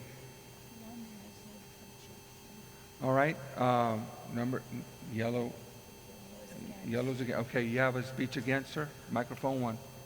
Yes, I do. My name is Brian Blackburn. I'm pastor of Maxville and Truesdale churches. I oppose because those who support the traditional plan of the conference are being made to feel mean-spirited and judgmental, whereas we or I am not. I have gay practicing people in my family and friends who I love very much, who frankly could teach me and many of us about the depth of Christ's love for people and each other. The question for me is the sanctity of marriage between a man and a woman in the will of God. And I believe it is, and so I must remain loyal to what I believe. Forget what the Bible says and take for a moment in how we were created as men and women. We were created to procreate, and let's face it, a man and a woman fit together, and so I see that as in line with God's will. Our churches need to be places of sanctuary for those who fall short of the glory of God, who is all of us, to confess our sin. Time's up. Thank you, repent. sir. It's a speech against. Microphone 3. You have a question? Yeah, I have a question for the creator of the amendment. Wait, we're not on the amendment right now. Or not the amendment, the resolution. Okay, all Yeah, right. sorry. John, please be close to the mic. We can handle this expediently. Go ahead. Okay, I'm Taylor Edwards from the Topeka District Youth Representative. Anyways, line 15 on page 26 is sin-one-ality. Is that a typo? 16 on page 26. Line 15. We're not on that resolution yet. That's petition 1. Never mind. We are on resolution 16. All right. Microphone 5. We have a speech against the resolution. Microphone 5. I'm Bob Wynn, First United Methodist Church, Louisville, speaking against the resolution. What I believe is that this was all taken care of in St. Louis. Now, I understand that everything needs to be brought up every 4 years and has been brought up every 4 years since the early 70s. I completely understand that. What I don't understand is that how those of us that believe in the traditional form of marriage constantly get vilified and called misguided and called ignorant. I don't know of any pastor that holds the same views that I do to believe in the traditional form of marriage that would turn away anybody at their door, whether they be gay or straight. I have gay people in my church, and I minister to them like I minister to everybody else. And it seems like that we are getting, now that this plan has passed, those of us that believe in the traditional form are getting vilified by those that don't believe in it. And frankly, I think that's causing more divisiveness in our church than the passing of the plan in St. Louis. All right, that's 2 speeches against and 2 speeches in favor of the resolution. Are we ready to vote? Prepare to vote. Take your voting devices. If you would support resolution number 16, a conscientious dissent from the traditional plan, you would press 1. If you would oppose a resolution, you would press 2. Prepare to vote. Please vote now. 1 minute. And after this, we'll check on the laity and clergy voting right quick.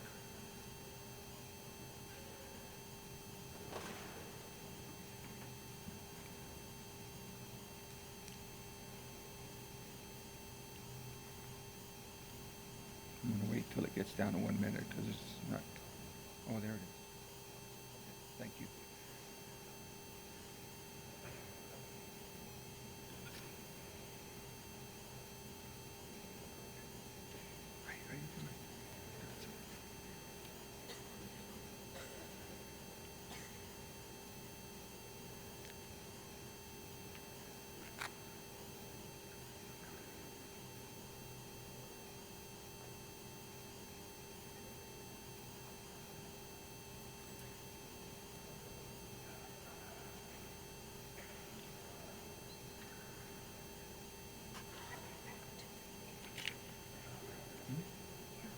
All right, voting is now closed.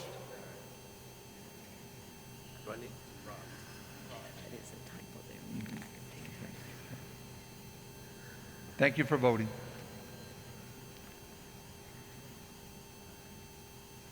So we have 607 votes in favor of the resolution. The resolution is sustained. It passes. Let's move on to the next resolution. Please hold your applause.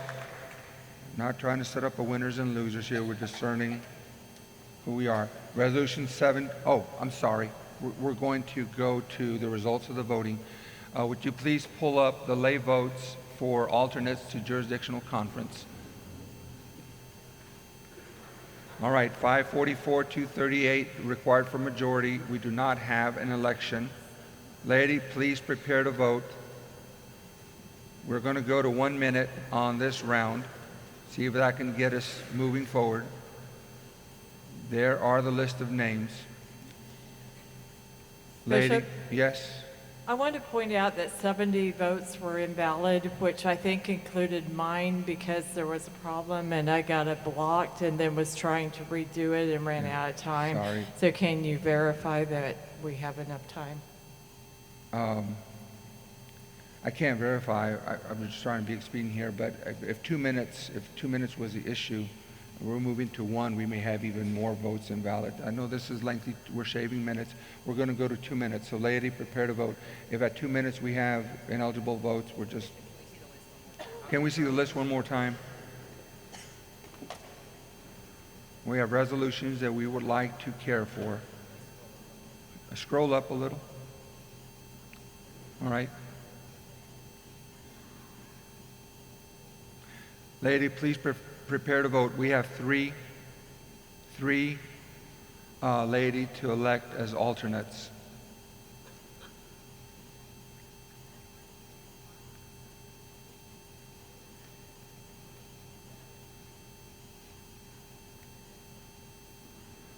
Please vote now.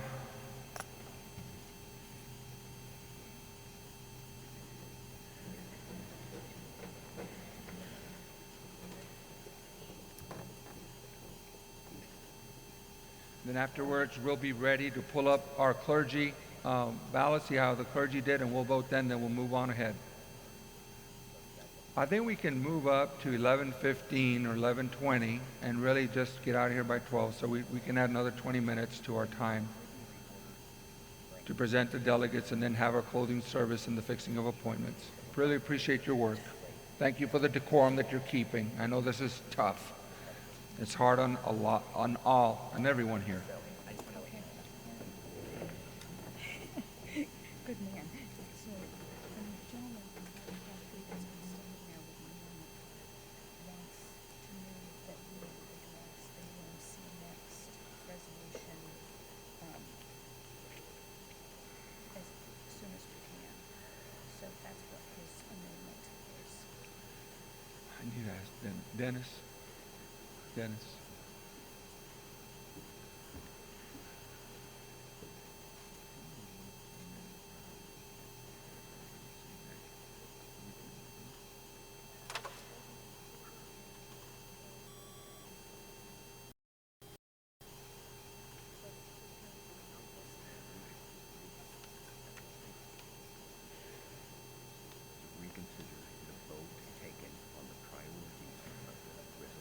Well, let's get to the one.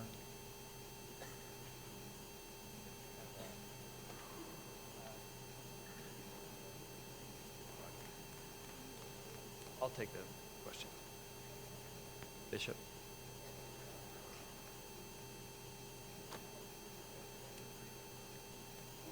Bishop. Voting has been closed. Bishop. Yes, microphone 2. We have a question? Yes, Mark. There's not a card for making a motion. I'd like to make a motion that the UMC Next petition that was also distributed on the floor yesterday, it was omitted in the decision by the body to deal with the human sexuality issues prior to the others. And I would like to ask that the UMC, move that the UMC Next petition be included in the order of the petitions to come before the climate change. Is there a second? All right. Now, Mark, I'm going to consider that as a reconsideration, so that we don't have to go to the, okay? Is that a reconsideration, or do we have to do it 2/3 for the rules? Okay, Reconsideration's fine, Bishop, however you want to do it. okay. All right, so the motion is to reconsider the priorities and insert Mark, yes, Can I clarify, Bishop? Yeah. I'd like to make the motion that the UMC Next petition be the next one that we deal with, and put it in the order for next. And then, okay, then we would be bending the rules again, because we've already reset the agenda. Okay, that's fine. So the motion is now before us. It is debatable. Is there a second to Mark's motion? Second. It's been seconded. Mark, move ahead. I don't want to spend any time talking about why we should do that. I want to spend time Point of talking about order. UMC Next, so let's just go. Point of order, microphone one. I'm sorry, but a motion to suspend the rules is not debatable. Okay. Perfect. All right, so we have a vote on the floor. If you would suspend the rules and bring UMC Next as a next resolution before the body. Tell you what, let's use our voting devices. Close the vote for the I think the vote has already been closed, Nancy. We're ready to vote. So if you would support the motion to deal with UMC Next resolution as a new priority, it's a 2/3 vote. We need 67%. We need a vote for that. Press 1.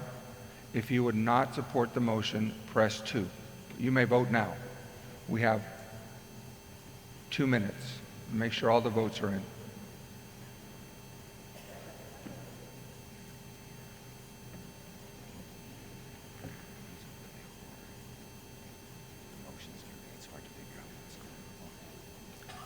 You're doing okay.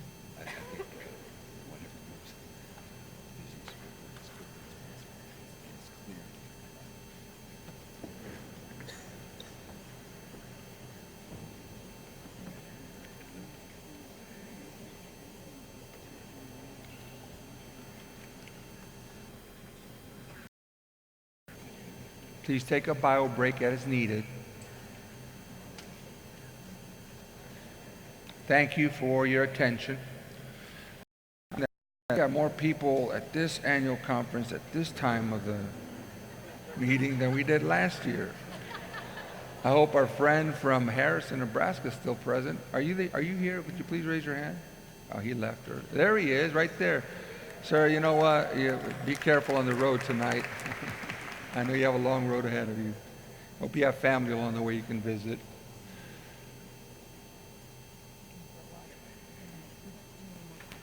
No.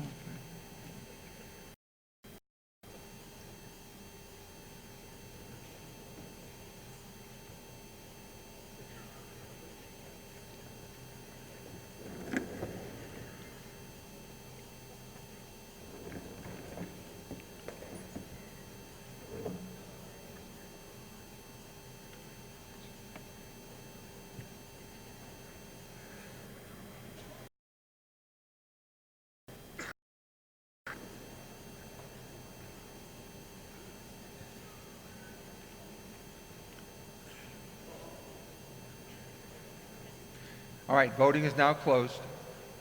Please close the vote. This is a motion to suspend, prioritize our resolutions and move UM forward on our agenda.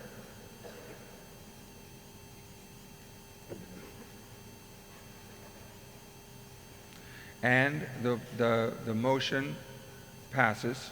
We will deal with UMC Next resolution, and then we will follow the other resolutions and petition in the order subsequently. And so now we are back to see the results of our laity vote. A clergy vote, I'm sorry. Clergy vote, ballot 1. 323 votes cast, 148 votes required. We have an election. Ashley Alley Crawford has been elected. So now we have two more clergy delegates as alternates. Would you please scroll the list? Thank you. Thank you.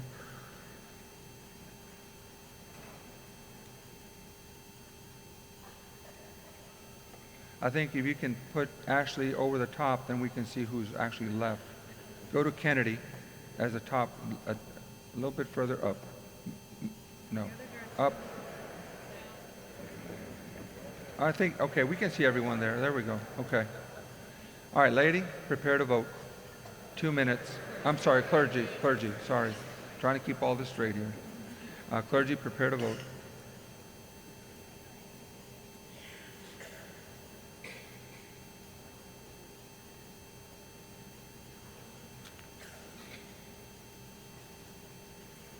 Please vote now.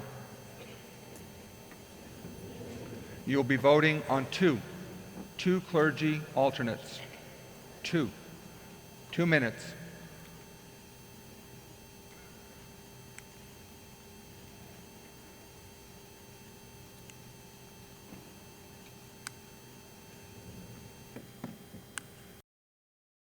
Let's see if I have the UMC, I think.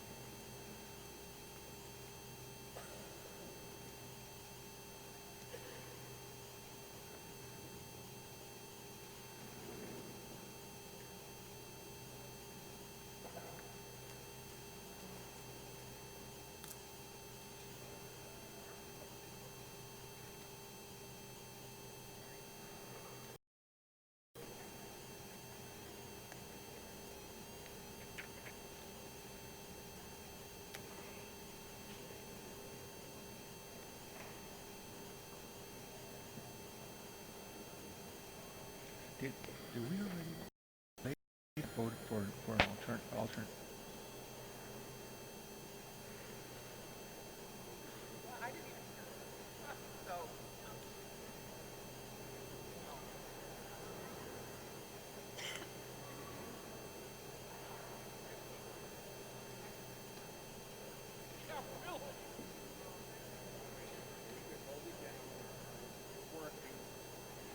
We're moving forward.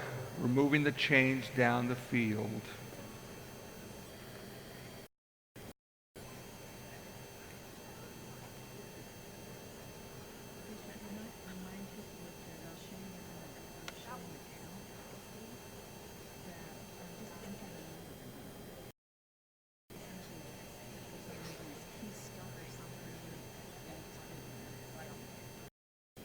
Voting is now closed.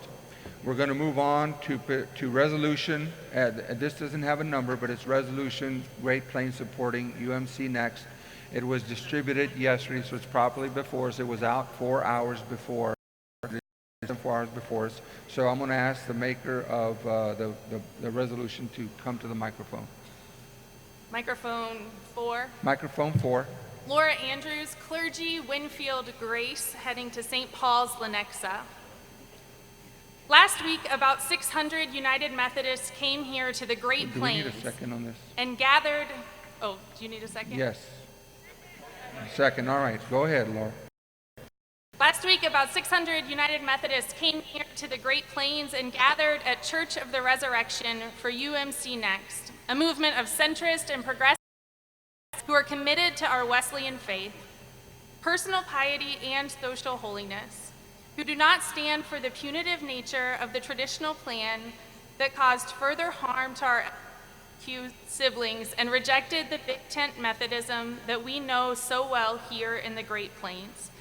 I stand on behalf of the Great Plains UMC Next team as one of your co-conveners for our conference, and Junius stands with me as part of the leadership team for the national convening team. 2 nights ago, we held a late-night debrief for Great Plains folks interested in the movement.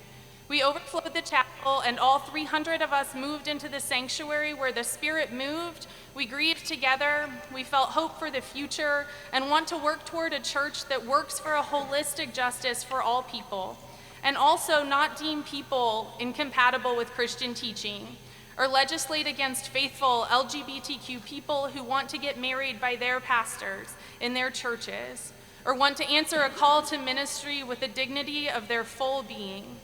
By affirming this resolution, which includes the 4 commitments of UMC Next, and also invites every church to have a conversation about them, Great Plains has a chance to lead forward and be a witness of hope in our denomination and repair some of the harm and begin to invite some healing.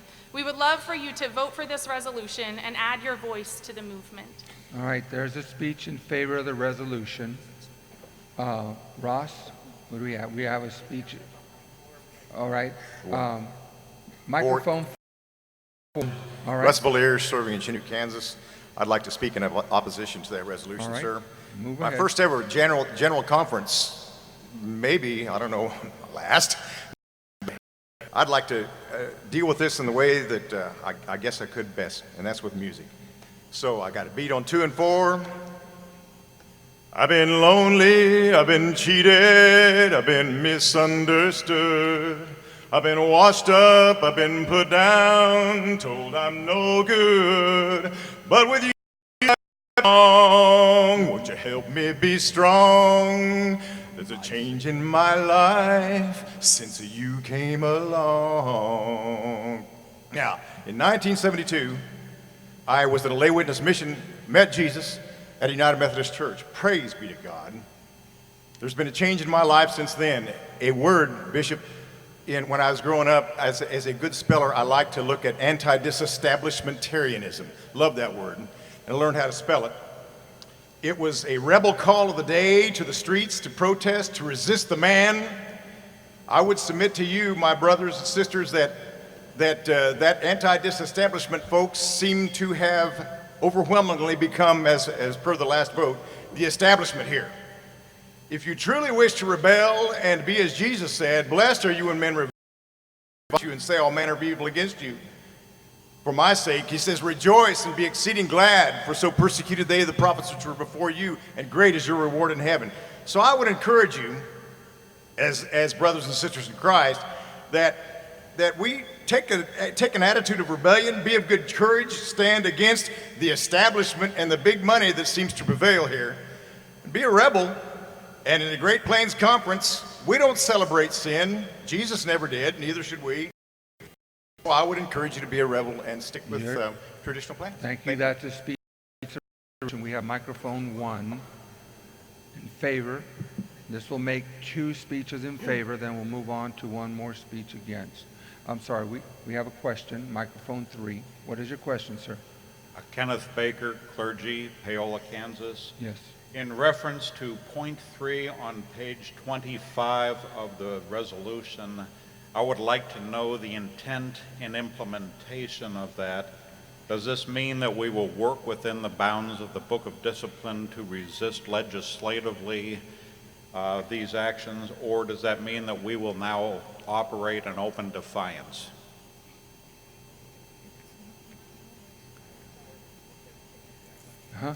Yes, it is probably before us. We're clarifying the intent of the resolution. That's a question. Laura? I think the intent of the resolution is that resistance is expansive as our baptismal promises and the baptismal waters. It's part of who we are as baptized Christians, and so resistance is expansive, and it's not prescribed here because we don't know where the Spirit will move us. All right. Back to microphone 1, a speech in favor of the resolution. I'm a licensed mental health practitioner and also a farm girl. So I love science, I love facts.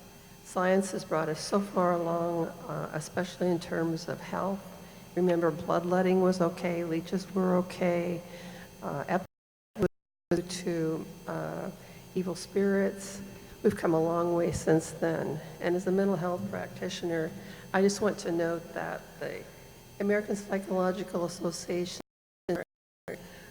Psychological and Psychiatric Association have, through many years of study and science-based research, determined that same-sex sexual attractions, behavior, and orientations per se are normal and positive variants of human sexuality. In mental disorder, I think traditional marriage means it's what we're used to, what we're prescribed. The religions of old are governments set up to make populations orderly to bring order. Yes, it is traditional, it's what we're used to, but it doesn't mean that it's the only right way to have union with another person. I'm not for promiscuity in any sexual orientation. I think the homosexual population has been misascribed to be promiscuous. I think that's why there's so much opposition to it. But if you look around, it's not that way at all. There are people throughout history and culture, you'll find it's been around and it's been approved. So I support the motion simply on a scientific basis. It's unscientific to say that it's not normal and that we should not allow them to be married or part of our church. Your time is up. Thank you. We have a question on 6, and then, sir, I'll come to you on microphone 3. For Wichita Aldersgate. I have a genuine question. It sounds to me that the maker of the resolutions we've been discussing is counted as a speech for. Right. So that means 2. And that's protocol? Yes. Okay. So, because she's supporting the motion, so that's 2. All right, sir, microphone. Speech against, sir? Yes. Okay, so we have 2 speeches in favor, and now this will be the second speech against. Go ahead, sir. Bruce Sedovy, speaking as an individual from Waverly, Nebraska, First United Methodist Church. Whether one agrees or disagrees with the outcome of the vote at General Conference in 2019, I think as a connectional church, we need to implement or at least follow those until it's changed. I have a problem with the question that was answered over here a little while ago, that it could involve anything wherever the Spirit is led. If the Spirit leads a church not to pay its apportionments, I think that then impacts on many other programs, and we're actually hurting the church rather than helping the church. I'm not opposed to rebelling in any way that an individual feels so moved, but I think it's a bad precedent when we as a conference, as it says in line 26, resist its implementation. I don't think we can pick and choose what the General Conference does as far as whether we follow it or not. Thank you. All right, that's 2 speeches in favor of the motion, of the resolution, 2 speeches against. Where do we have? Okay, we're ready to vote. Prepare to vote. If you would support the resolution, Great Plains supporting UMC Next, you will press 1. If you support the resolution, you would press 2. Please vote now. After this vote is taken, we'll go back to the laity levels and move forward. Please do not applaud either way, whatever the vote is.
For what? For what? I just need to talk personally. I gave her.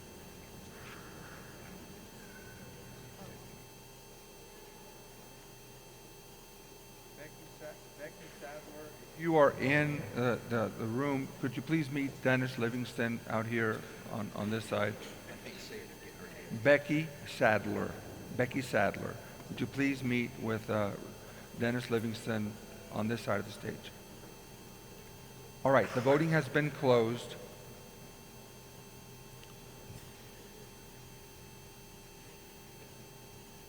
Thank you for voting.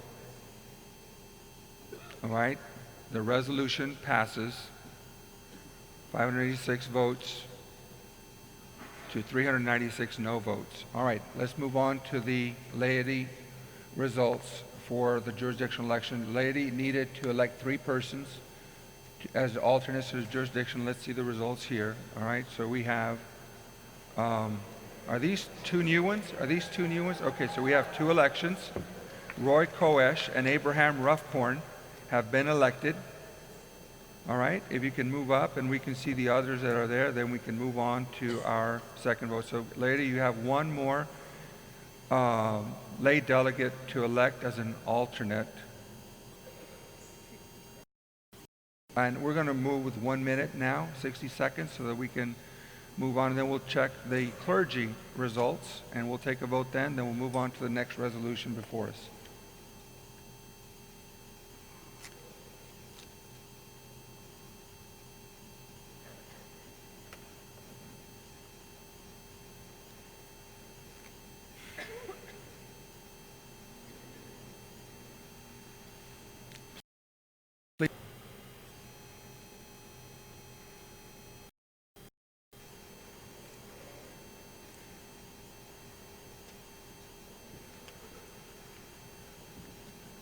We done? Did you get it? Did you get it? Okay.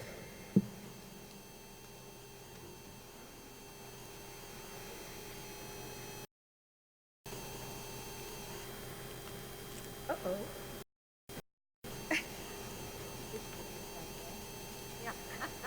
You're voting for 1. If your machine gets seconds, you can zero it out, 000 pound, and re-enter it again.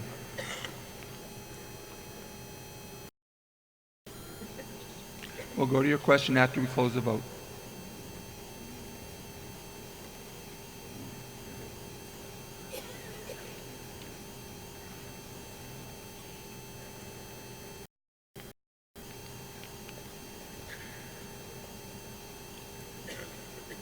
All right, the voting is now closed. Microphone 1, you have a question. Becky Sadler, Arapahoe Beavers clergy. I would like to ask Bishop if we could go to the financial report next.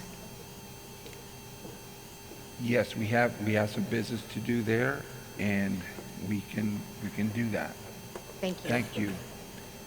We need to take care of this business also. We cannot move forward without a budget. All right. So, Scott Brewer, would you?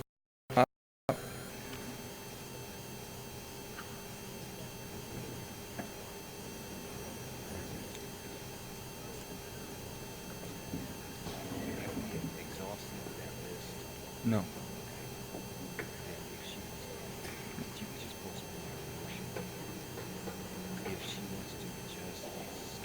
That, okay, here, Becky, is another thing. We're going to have to schedule again because we've already adjusted it. Right now, we're trying to work through these. I'm going to call that, unless we want to take a vote on it, I'm going to call it out of order right now. We still have time. So we're going to get to the financial report. I promise you before we leave here, we'll not leave without adopting the financial report. But we have our finance persons here. All right, so clergy. Here we go. You needed to elect 2. You had 354, 171 votes were cast. We have no election. Clergy need 3 or 2? You need 3 or 2 alternates, clergy? 2? Okay, 2.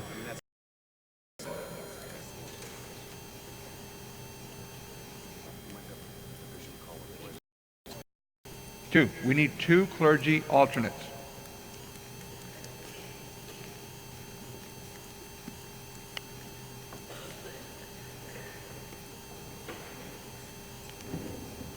Please vote now. Ballot 3, 2 clergy alternates. We're going to go for 1 minute.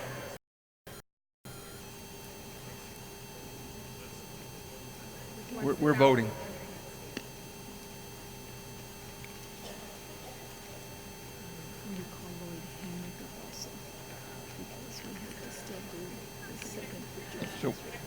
So what's next?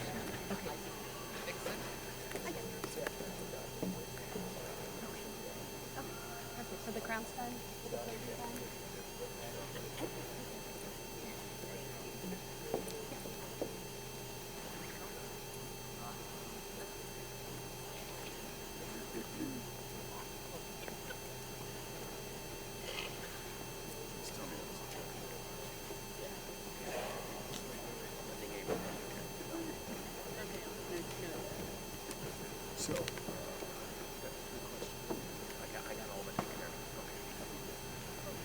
All right, time is up. Voting is now closed.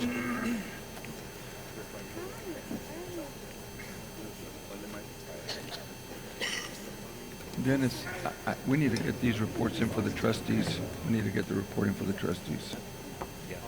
All right. Lloyd, bring report 2 from the trustees, please.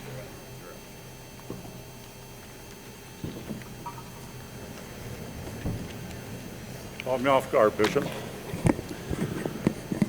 Thank you, Bishop. Annual conference. If you remember Thursday, we brought before you in our trustees meeting a proposed formula and procedure for the calculation of each local church pro rata share and aggregate unfunded pension obligation Lloyd, to the 5 minutes, annual okay? conference. 5 minutes? Okay. Yes, thank you. Just take 2. 2, that's even better. At this time, if there's no questions or anything, I'd like to make it into a motion that the body vote on. Lloyd, where is that again? The report from the, what page number? Handout C. Is handout C. Oh, It's the handout green C. sheet. The green sheet, okay. So the proposed formula and procedure for the calculation of each local church's pro rata share of aggregate unfunded pension obligations to the annual conference is now before us.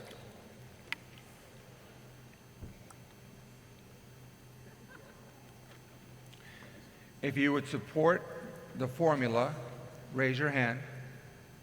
Opposed, same sign. The formula has been accepted. It passes. Thank you, Lloyd. Thank you, Bishop. Thank you for your work. All right, we're going to move into the treasurer's report. Let's see if we can get that done. CFNA, yeah, thank you. I'm Zach Anderson, the chair of the Council on Finance Administration. We have truncated our report drastically for this morning. I just want to note that we do have 2 subcommittees of CFNA, the Investment Committee that's chaired by Kelly Williams, and the Audit Committee that's chaired by Dave Platt. The Investment Committee had no changes to policies to bring this year, so there'll be no report from them. And Dave's truncated report. Excuse me for interrupting you. The next petition, the resolution we're going to deal with has got financial implications. Okay. Let's do this first, Okay. and then we'll come back, okay? So that way you can give a response to that. All right, we're going to move now. Thank you, Zach, for your understanding here. We're going to move into resolution, let me see, what is it? B, C, the 17. It's a yellow sheet.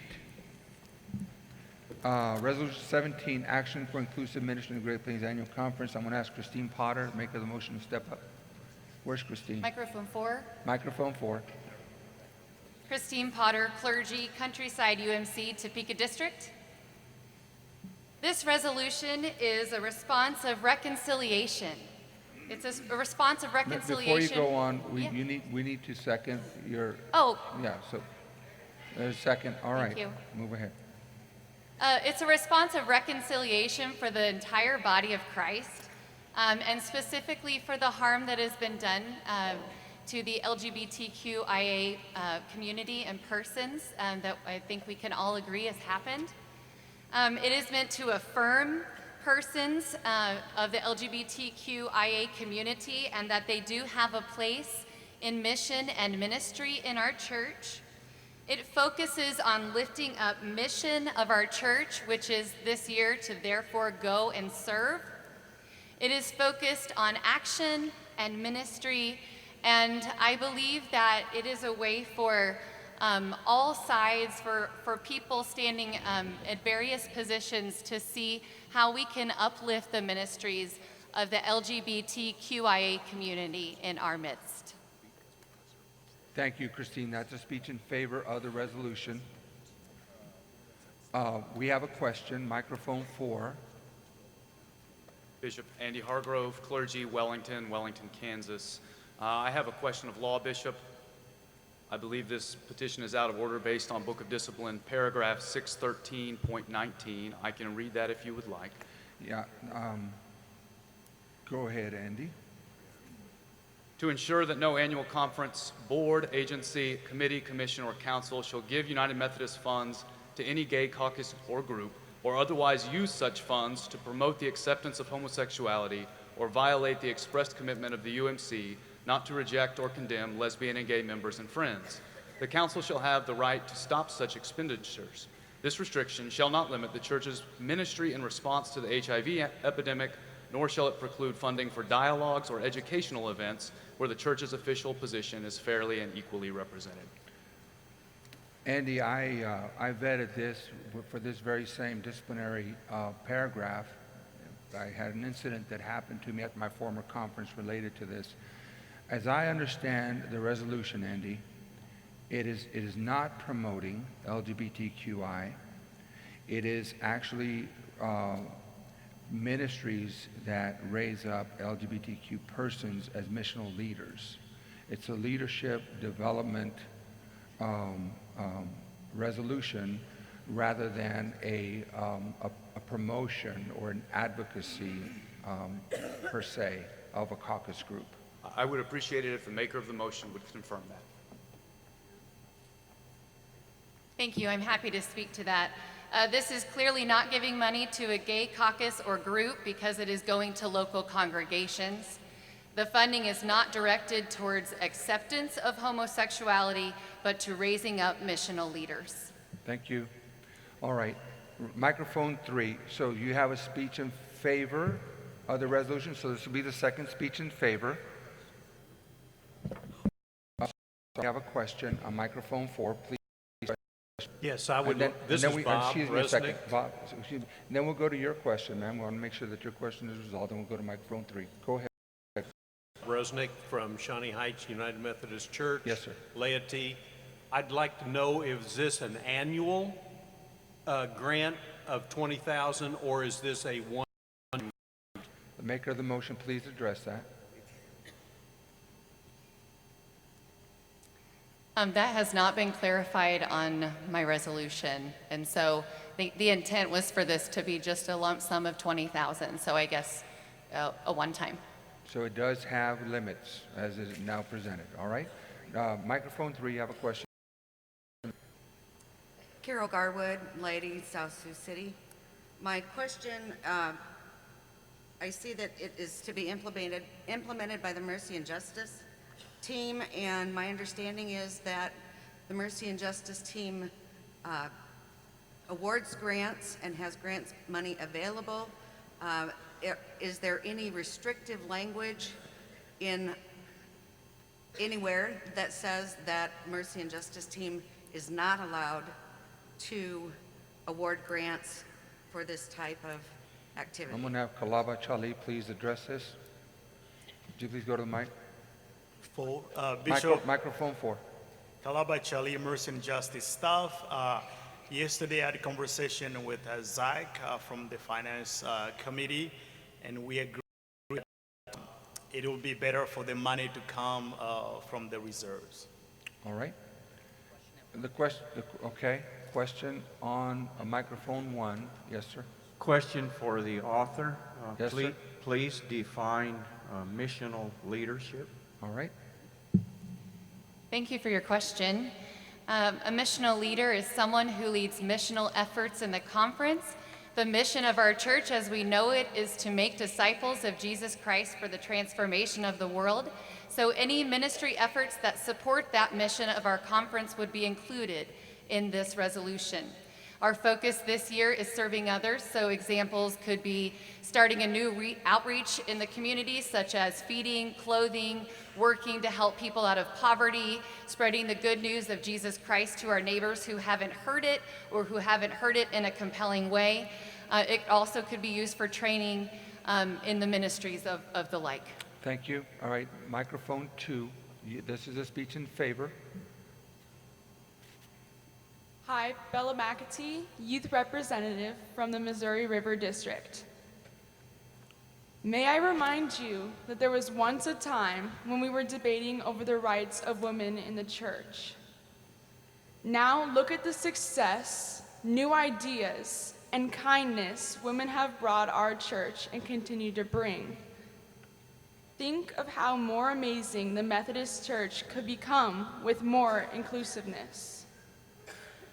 At this time, many LGBTQIA+ people need to be reminded that they have value in the world. We need to lift up our siblings in Christ now, as we did then, and let them know that they are wanted, that people support them, and that they belong in the Methodist Church.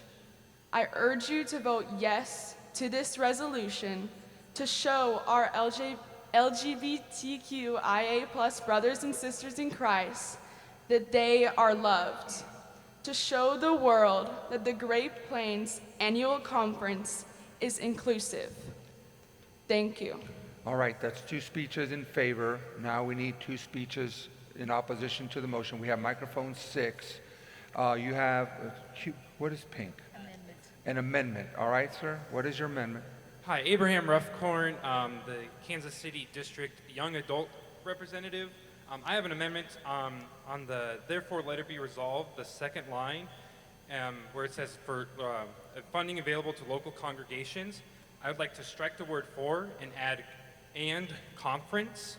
So that way it reads grant funding available to local congregations and conference ministries. So therefore things like campus ministry, camps, and other outside local congregations have access to this funding as well. All right, if there's a second. All right, so then the amendment is now to include and conference, insert and conference, and conference for ministries that raise and conference inserted after local congregations. Is there any debate on that amendment? We're dealing with the amendment now, not the resolution, just the amendment to insert and conference. Are we ready to vote? If you would support the amendment, raise your hand. If you would oppose the amendment, same sign. Thank you, and the amendment passes. So now it reads $20,000 in grant funding available to local congregations and conference ministries that raise up LGBTQAI. Thank you so much. The resolution is now back. We need 2 speeches against. We've had 2 for. Yes, sir. Microphone 4, right, Ross? Okay. Microphone 4. Brad Kirk, laity from Kingman United Methodist Church. I'd speak against the motion. Right now, it feels like often we're about to deal with the budget, some big numbers. But I feel like our reserves, we feel like that's a pot of money that'll never run out. Right now, we've already heard that our churches are not giving apportionments. I'm thankful to say my church paid 100% apportionments. Thank you. And will pay 100% apportionments in the coming year as much as we can and plan to do so. And I think that we should advocate for our churches to be faithful to we need to be in together. But we cannot continue to spend out of our reserves, even $20,000, I think, because it's not responsible to the annual conference. It's not responsible to our ministry together. Right now, I think it is a time for us to look to trying to, how can we do ministry together? I believe there are other organizations out there that support these sorts of ministries and these sorts of studies, and that these monies can be used in that way, and that we can seek other grants outside of the church. So I'd encourage people to vote against this resolution out of a desire to be fiscally responsible to our annual conference and to our work together. Thank you. Brad, I referred this to the CFA yesterday, and they have an answer as to where that money will be coming from to fund that. Yeah, you can address that So now. as a point of information, the CFNA met and reserves wasn't exactly the right word for that. We have a missional opportunity fund that in the 2020 budget you would see does not have anything, but we've put it in every year and it's not been used, and there's $341,000 in the missional opportunity fund, and that is where CFNA unanimously approved this money to come from if the annual conference passes this resolution. All right, thank you. We have a question on microphone 1. It just got answered. Thank you. Thank you very much. Okay, we have, sir, you have a speech against. Microphone 2. This will make it the second speech against the resolution, then we'll get ready to vote. I am D.C. Phillips, lay delegate to the Great Plains Annual Conference. from the First United Methodist Church of Waukene County, Hayes District. Have no doubt about it, we are being asked to condone sin. Is it not sin to condone sin? I believe Jesus would say, "Go, my child, and sin no more." So why should we lack the backbone and intestinal fortitude to do the same? And Methodism does not need the stigma. Thank you. That's 2 speeches against. The resolution is now properly before the body. Prepare to vote. If you will support Resolution 17, Action for Inclusive Ministry in the Great Plains Conference, you will press 1. If you would... Yes, the other ballot's already closed. If you would oppose the Action for Inclusive Ministry in the Great Plains Conference, you would press 2. Prepare to vote. Please vote now. We have 2 minutes. So after this, Zach, come up and present your finance report, and then we will see where we are in the voting, and then proceed to the next one. See if we can get our last petition in before 11:15, 11:30.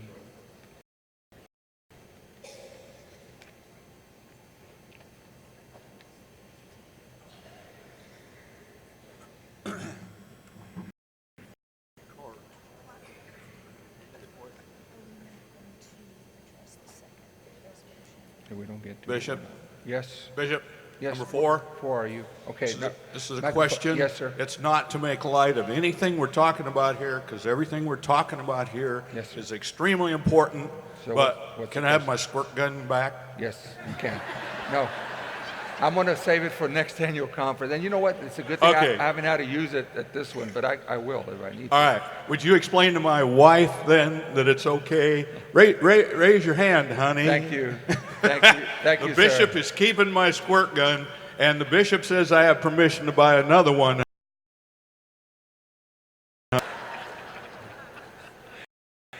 I gave Shane the full rights to protect it, so we don't need a bike again. I just swear to come back, promise you. Well, no, you can have it if you want it. That's fine. Okay, Thank you, sir. Thank you. whatever. All right. Actually, I wanted a double-barrel squirt gun.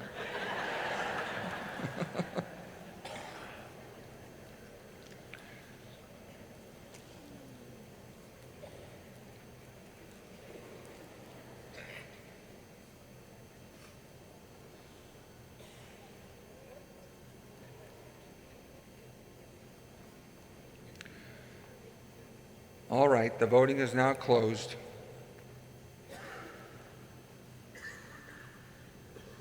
Thank you for voting. And the resolution passes 58.67%. Let's move on to the CFA report. Okay, I'll start from the beginning quickly. We have 2 subcommittees. The investment committee chaired by Kelly Williams, where they maintain our investment portfolio for the conference. There's no changes to any of their policies or procedures this year, so they're not bringing a report. The audit committee is chaired by Dave Platt, and the report back from them is another clean audit for us, so we can celebrate that for our annual conference and the hard work of our staff. We had 3 questions that were brought to us ahead of time I want to address before we get to the budget. The first one was a question about why the Mercy and Justice General Church Ministries was reduced in the budget. And the answer to that is because the World Service Fund reduced the amount for Mercy and Justice Ministries to the general church level. So that is a number that's given to us. We don't set that number. It comes to us from the general church budget. There was a question about the personnel section of the budget. In the past, we have split personnel by department across the whole budget. We now have moved it into one line item to allow changes in staff that can happen between departments easily. And so that figure includes all wages, benefits, and housing for conference staff as it fits their position. And finally, there was a question under Clergy Excellence about the SCJ Ministries for Leadership Development. That is our jurisdictional apportionment. Previously, there were multiple parts to that apportionment that included Mount Sequoia and I believe SMU's Wesley Foundation. It is now strictly the Lydia Patterson Institute. That is where all the money goes. So in future budgets, that will read Lydia Patterson amount instead of the ministries that's listed now that confuses people. So Bishop, I move approval of the 2020 budget with a bottom line of $15,330,047. All right, that's before us. Question, microphone 4. Andy Hargrove, clergy, Wellington, Kansas. I have a question for CFNA. It appears that our expectation for apportionments for the coming year is 94% payout. I'm wondering if we've ever hit that percentage before, and what their reasoning is that in the midst of this time of turmoil, that we will be able to hit a higher number than we have ever hit before in terms of apportionment payout. How did they reach that conclusion to make the budget work?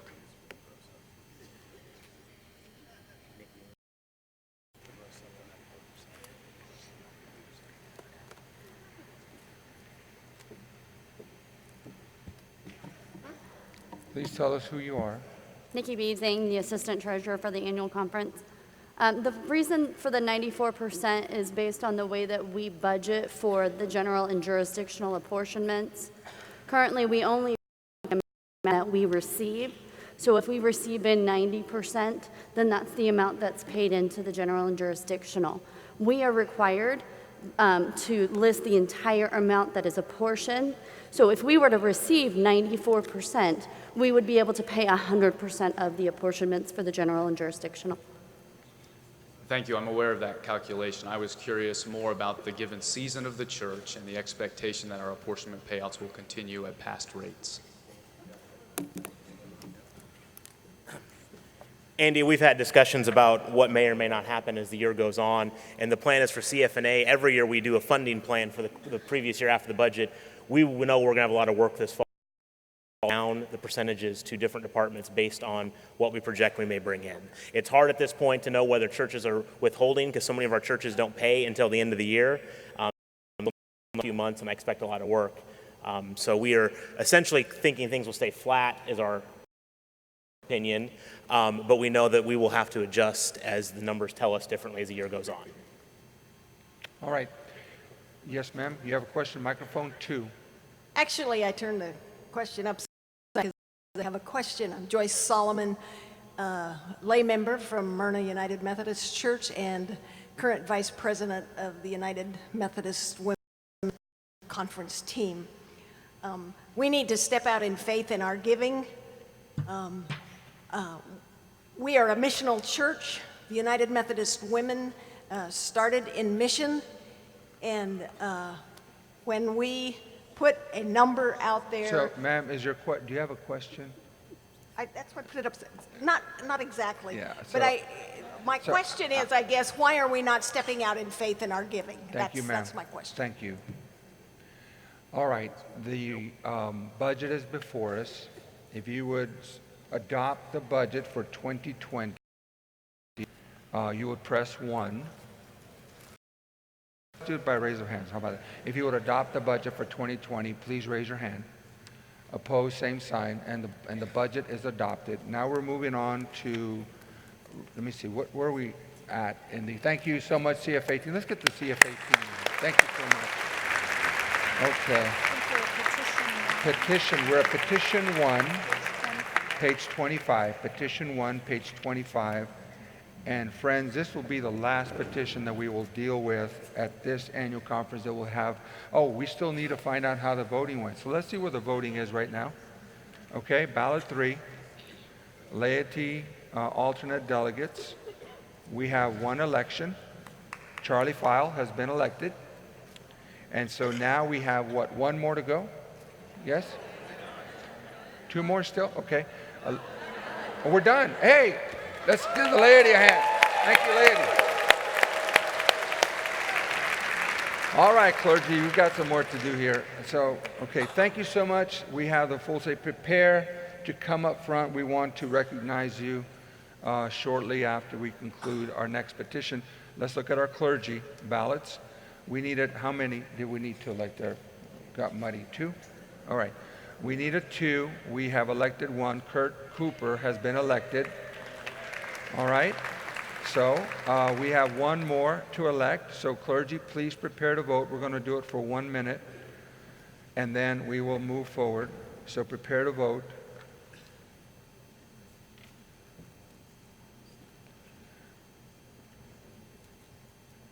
Voting machines are being readied.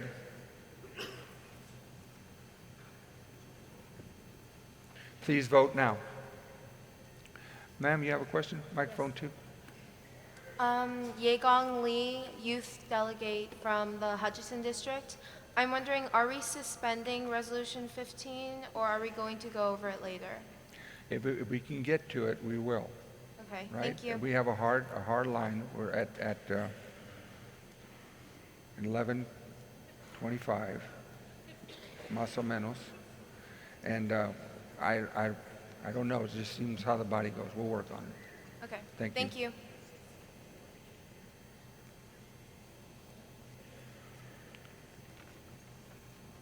Bishop?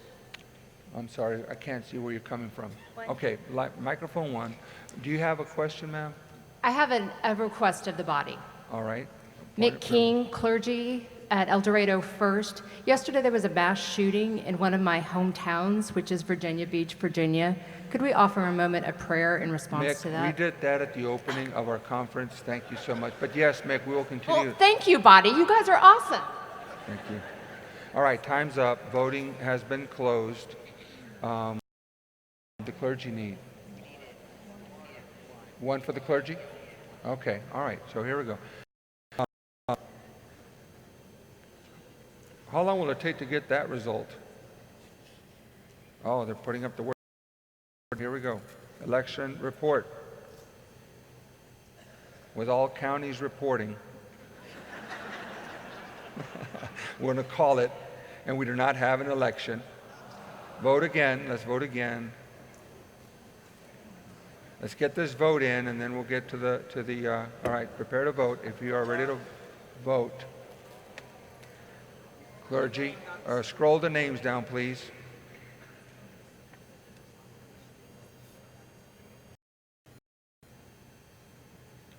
All right, they're the 4 persons. Well, 25 votes. All right, vote 1 minute.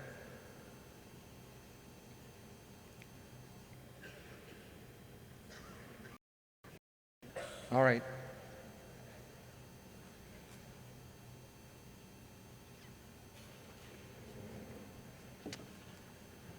Please vote now. Thank you for your patience. We're almost there.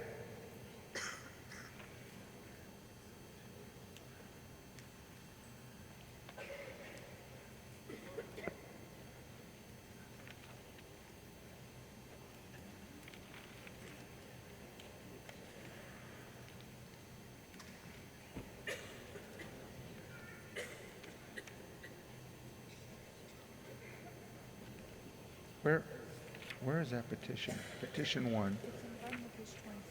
Oh, okay, got it. Okay.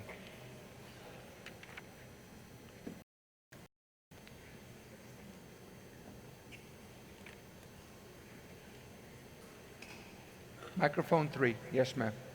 McCall Harms Brazil, lady from Urban Abbey, Omaha.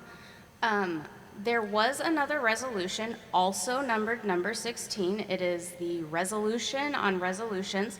I understand we might not have time to get to it, but if this is something you feel passionate about, that we have more time to talk about resolutions, you could put that on your conference evaluation. Thank you.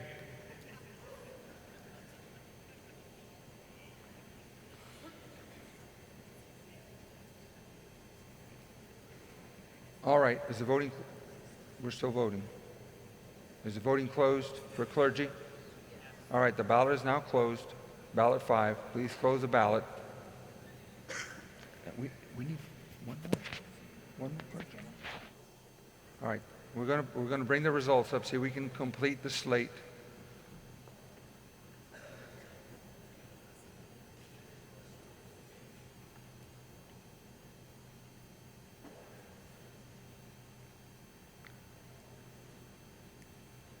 Please send us the results as you're able to.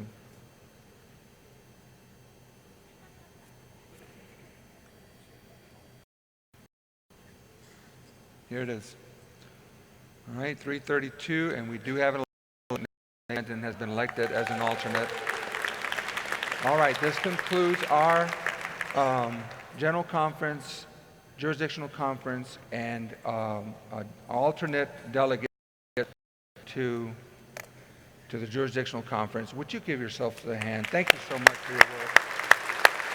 So, delegates, get ready to come to the front. We're going to deal with one more petition. And let me just say this. I'm kind of learning how to structure our agenda. We had a lot of resolutions this year. I'm sure we're going to have a lot more next year. We will do our best to move expediently through the reports. Many of these are already in our pamphlets. I know that's important for people to, to express all that God has done for them. We're going to try to present that. We have videos that are coming up, but we'll work together. We'll have more time in the years to come to have discussions that are of deep concern to the body. All right, so let's move on to petition number 1, science of sexual orientation. Now this goes as a petition from our annual conference to the general conference. This does not have any implications for us. It could, but right now it goes to the general conference, and it's vetted out there in April when we meet in Minneapolis. All right, so I don't see your card, ma'am, and. I'm sorry. Please go ahead. I'm Barbara Lukert, lay member, Asbury Prairie Village. We're presenting this petition on behalf of the Church and Society Committee. The purpose of the petition is to promote the understanding Well, of... hold on. Do we Yes. have... It's been seconded. Go ahead, please. Sorry. Thank you. The purpose of this petition is to promote the understanding of reliable, current scientific information regarding the factors determining sexual orientation. As an endocrinologist, it has been painful to watch as the scientific information has been ignored in the discussion of human sexuality, even though science is the reason part of the lateral, which traditionally guides our denomination's search for truth. As long as we delay understanding the biology of sexuality, we will continue to do harm. We are petitioning the General Conference to charge the General Board of Church and Society with a commission which will identify the information that has been reported in the world of science and distributed. This has previously been done by the General Board of Church and Society in regard to assisted reproductive technology and other ethical issues. And we feel that we have to overcome our ignorance about the science of these issues before we can move forward. Speech in favor of the petition. Again, this goes from our conference. Question, microphone 4. Andy Hargrove, clergy, Wellington, Kansas. I have a question about lines 29 and 30. All right, 29 and 30. Let's get there, Andy. Hold on a second. That's on page 26. Correct. It appears the way that's worded that we're asking for each district and local church to become a center of scientific study as opposed to a place that will receive these reports and then discuss them. I'm not sure what the intention there is. All right, could you please answer the question about the intent? The intention is that this material will be made available by the General Board of Church and Society to local churches so that it would be like a study guide that would be issued to the local church. The local church would not have to do its own gathering of information. Okay. That sounds very different than what's written on lines 29 and 30. All right, thank you for the question. Microphone 6. Okay, ma'am, I see you. Go ahead. You're speaking in favor of the petition. All right, please. Hello? We can hear you. Lainey Smith, Emporia State Campus Ministry. And I just wanted to say that this sort of petition is what we really need right now, because people think that sexual orientation is a choice, and showing that the science behind it will prove that it's not a choice. No one chooses to be part of a minority. I'll just tell you a quick story. So Matthew Shepard, anybody know about him? He was a gay man of 21 years old. That's the age of my sister and many people's children here. He was robbed, pistol whipped, tortured, tied to a fence, and set on fire and left to die. Does that sound like something anyone would choose? Many people of the LGBTQ plus community have met fates like this one, whether it be at the hand of someone else or themselves. The science is there. No one chooses to do this. It's not a choice, and I think that having resources like this so more people can be educated is something that this church needs. Thank you. Microphone 4, question. Yes, Paul Swank, Countryside United Methodist Church, Topeka. Yes, sir. Could you explain the rationale as to why there's a delay until 2022 for the curriculum to come out? As that date, that could be removed from the petition as far as we're concerned. The reason that we put that time in is that we know from previous experience that it takes about 18 months for the Board of Ordaining, or the General Board of Church and Society to gather the commission, to have them meet, and to produce the materials. So that was an arbitrary decision, but that's about the length of time it usually takes. That could perhaps be accelerated. Thank you. All right, microphone 4. Ma'am, are you going to, what does pink mean? Amendment. Amendment. All right, here we go, amendment. Kathy Bullard, clergy. I would like to amend by removing lines 32 and 33, the reason being that I'm not sure that that's ever going to happen. All right. That's the amendment. Is there a second to the amendment? I heard a second. All right. Kathy, is it Kathy? So your amendment is to strike line 32 and 33. That's correct, All right. Bishop. Is there any debate about that? If you would support the amendment, raise your hand. Oh, I'm sorry. Okay, microphone 1. Michael Brown, clergy, Spring Hill, Bucyrus. I support the amendment because after General Conference, the #1 thing I heard from LGBTQ friends was the question of how long do I have to wait? And I think providing science to our local churches is a very good idea, but we are now asking them to wait till 2024, at least. I think that's a speech in favor of the amendment, so we now have 2. So, yes, question, microphone 2. Abigail Kowetch, Russell Trinity Hayes District Youth Representative. I have a question about lines 24 through 27 and how they relate to lines 32 through 33, because when it says avoid voting on matters related to sexual orientation until efforts have been made, in 24 through 27, to my understanding, the efforts won't be made until they are distributed to churches. So are we going to not vote until that time? I'm sorry, I'm lost. Where?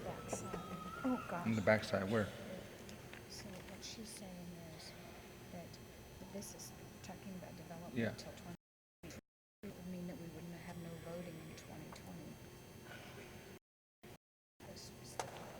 So, could the maker of the motion please address the question?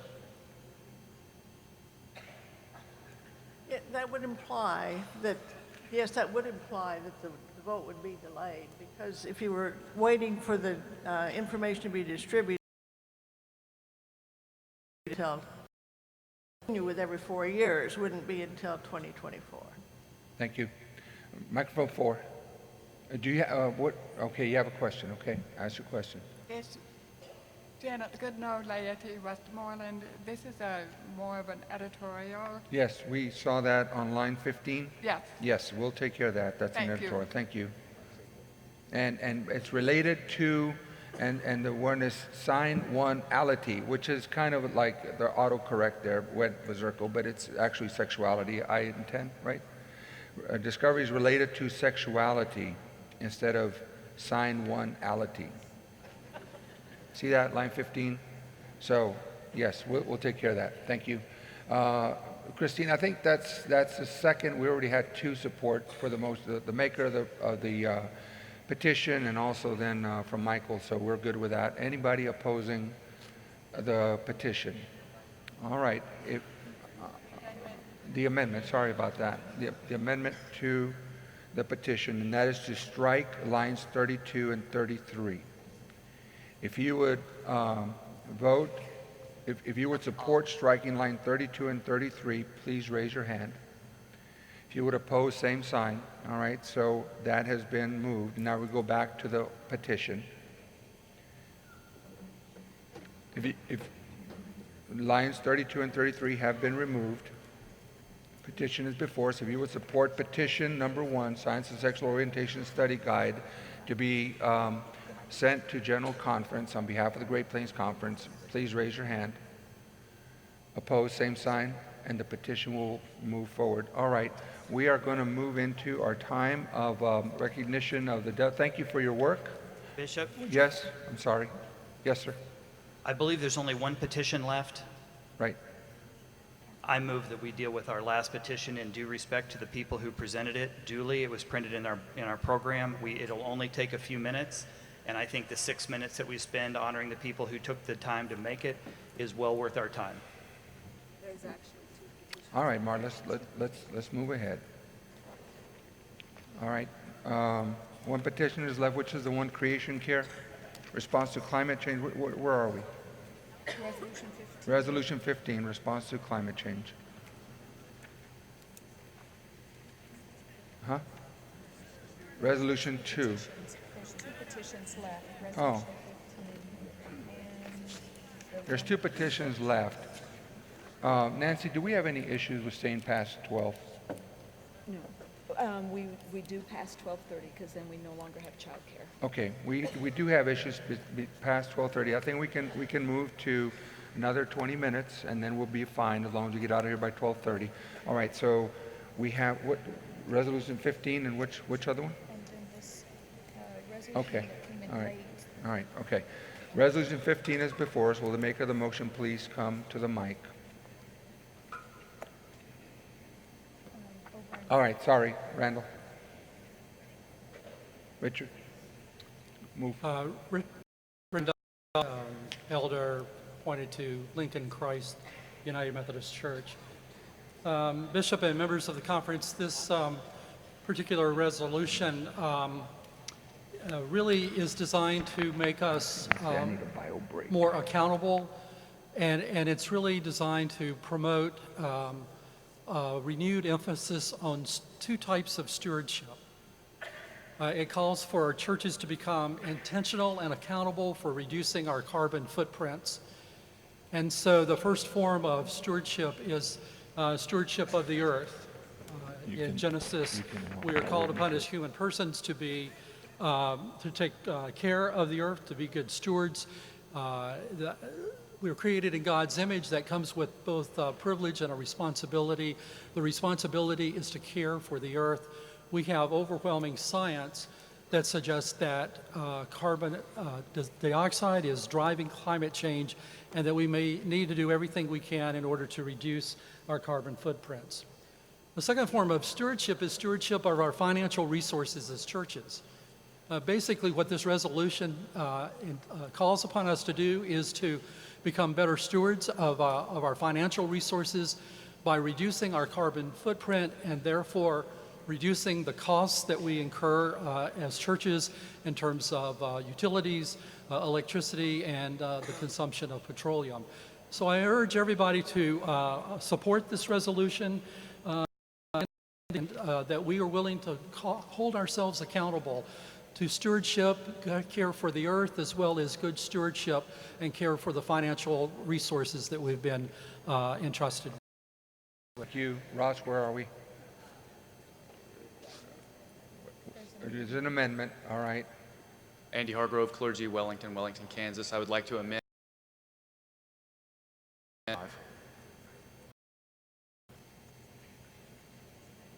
Okay? Be it further resolved that the Great Plains Conference trustees shall report to each annual conference session the carbon footprint of all annual conference properties and the work being done to that carbon footprint. If I have a second, I'd be happy to speak to it. Is there a second? I hear a second. Bishop, I'll accept that as a friendly amendment. No, it belongs to the body. It needs to be dealt with as a body. So go ahead and speak to that. Hey, if we're going to ask our local churches to do this, we as the conference should be doing the same thing. We should be good examples of leadership in that way.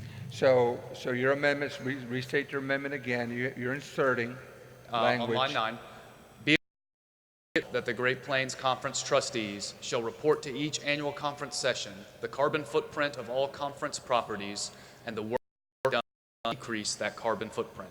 All right. You know what this amendment does? So the amendment is properly before us. Is there any debate about the amendment? Point of order, yes. This, both this resolution and this amendment have financial implications. All right. However, it is not indicated where that would come from. Okay. And therefore, this needs to be ruled out of order. All right. Or referred, or out of, right, okay. So here's the thing, because it does have financial implications, and we've already closed our budget for this year. Bishop, I'm not financial implications and should be referred. All right. I haven't really.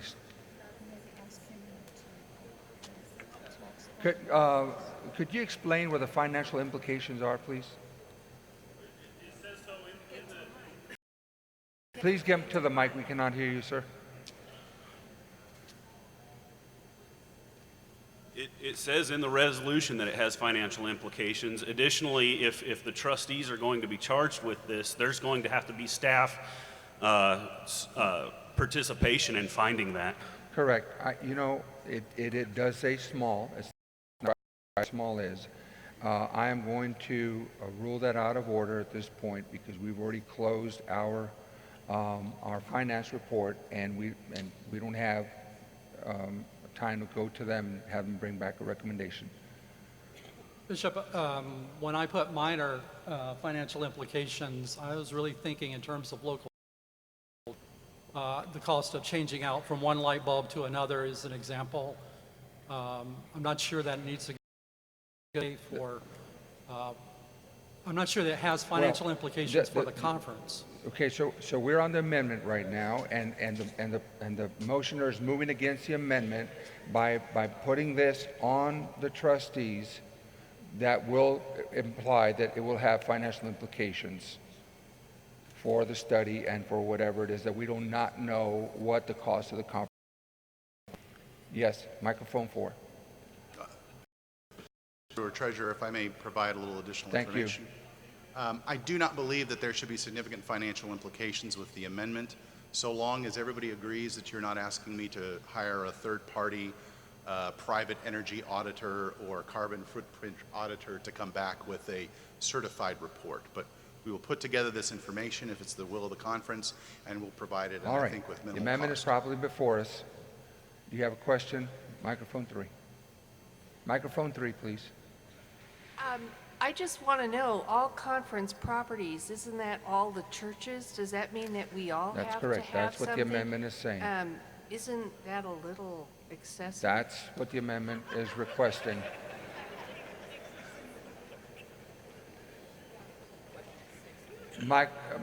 Okay, so I think we're good with that. Can I offer a correction on that, Bishop? Go ahead. The intent was for that to be all properties directly held by the conference, not all properties held in trust. Okay, thank you. All right, we need to move on. We have another question 6.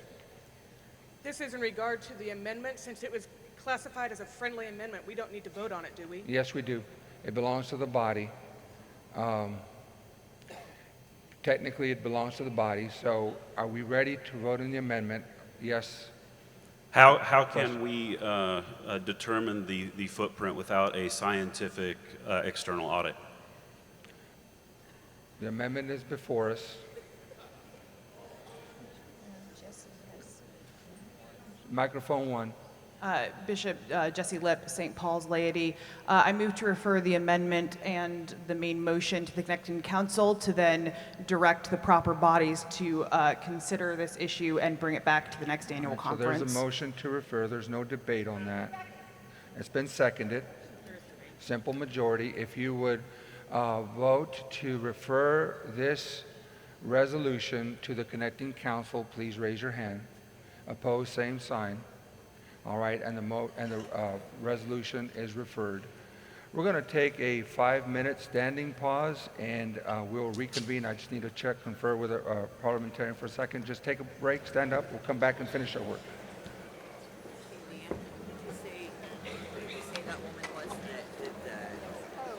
For the striking of line 32 and 33. Her name is,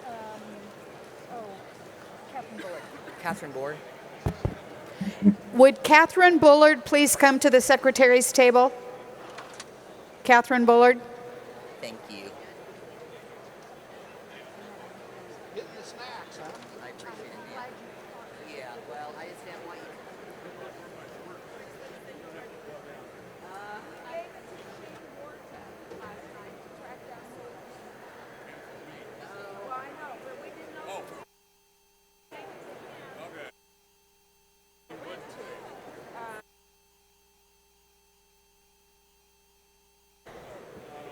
I know. Shane Warta. Shane Warta, if you're in the room, will you please come up front?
Please move back to your seat so we can get started and finish our work.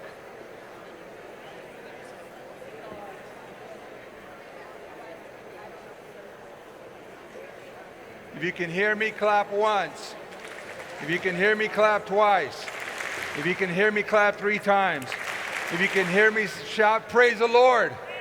All right, let's get back to work then. Yeah.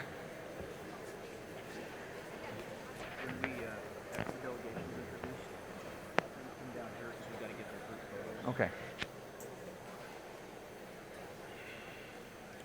Now, we have one more resolution to deal with. Which is the other resolution?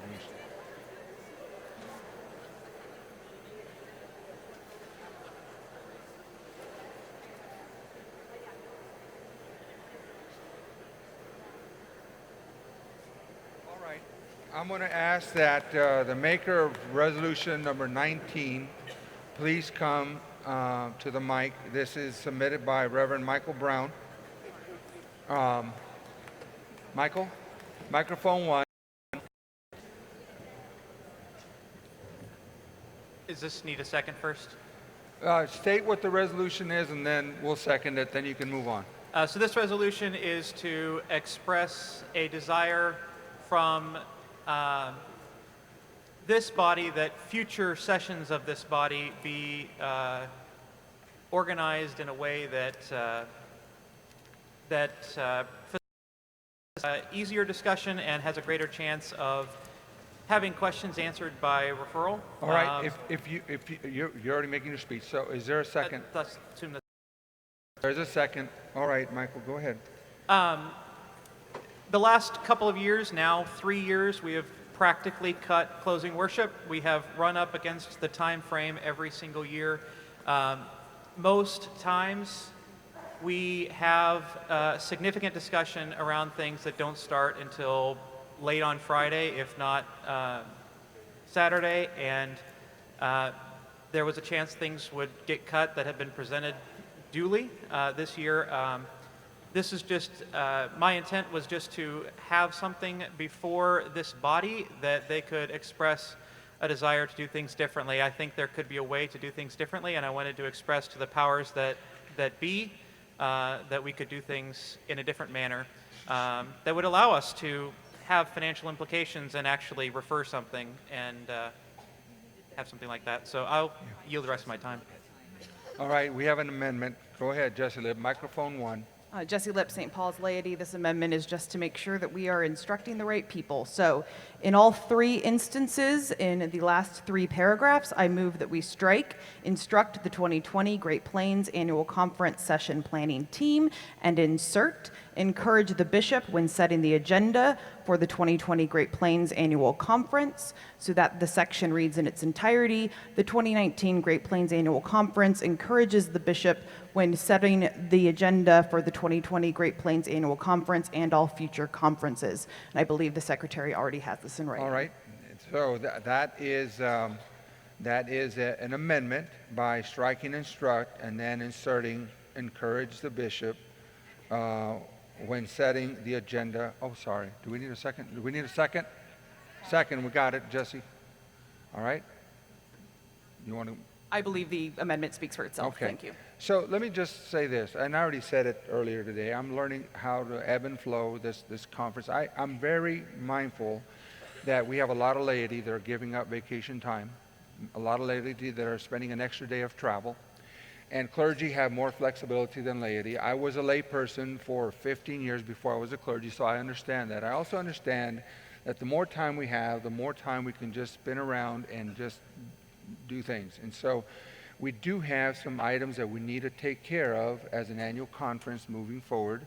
So those items need to be there. I will be more mindful in the future about creating more space and time for discussion about resolutions that are very important to this body. I understand that. Which would mean, I'm just telling you right now, that a lot of the reports will be, adopted or affirmed as in the journal, so that we can have more time for discussion. This is important. This is important. This is holy work. This is holy conferencing. So that is the intent of this resolution. And since I set the agenda, I will be mindful. This is not binding on year to year, because every year things may change. Things may change. And so, we really don't know what's going to happen. So we will do our best to develop an agenda that's going to help our body do the work for our programmatic, for our stewarding of the mission, and also for time discussion. All right, so this motion as amended, or the amendment is now before you. So, question. Yes, question. 5. 5, yes, sir. A.G. Turner, Ewing Orchard, Page Clergy. I wanted to clarify, is this resolution 19? Yes. Resolution 20, I imagine. It's misnumbered on. Okay, it's misnumbered, so it yeah. would be 20. Jesse, if, 20. Okay, thank you very much. yeah, if you would, is that Jesse? Yeah, 20. Michael, 20.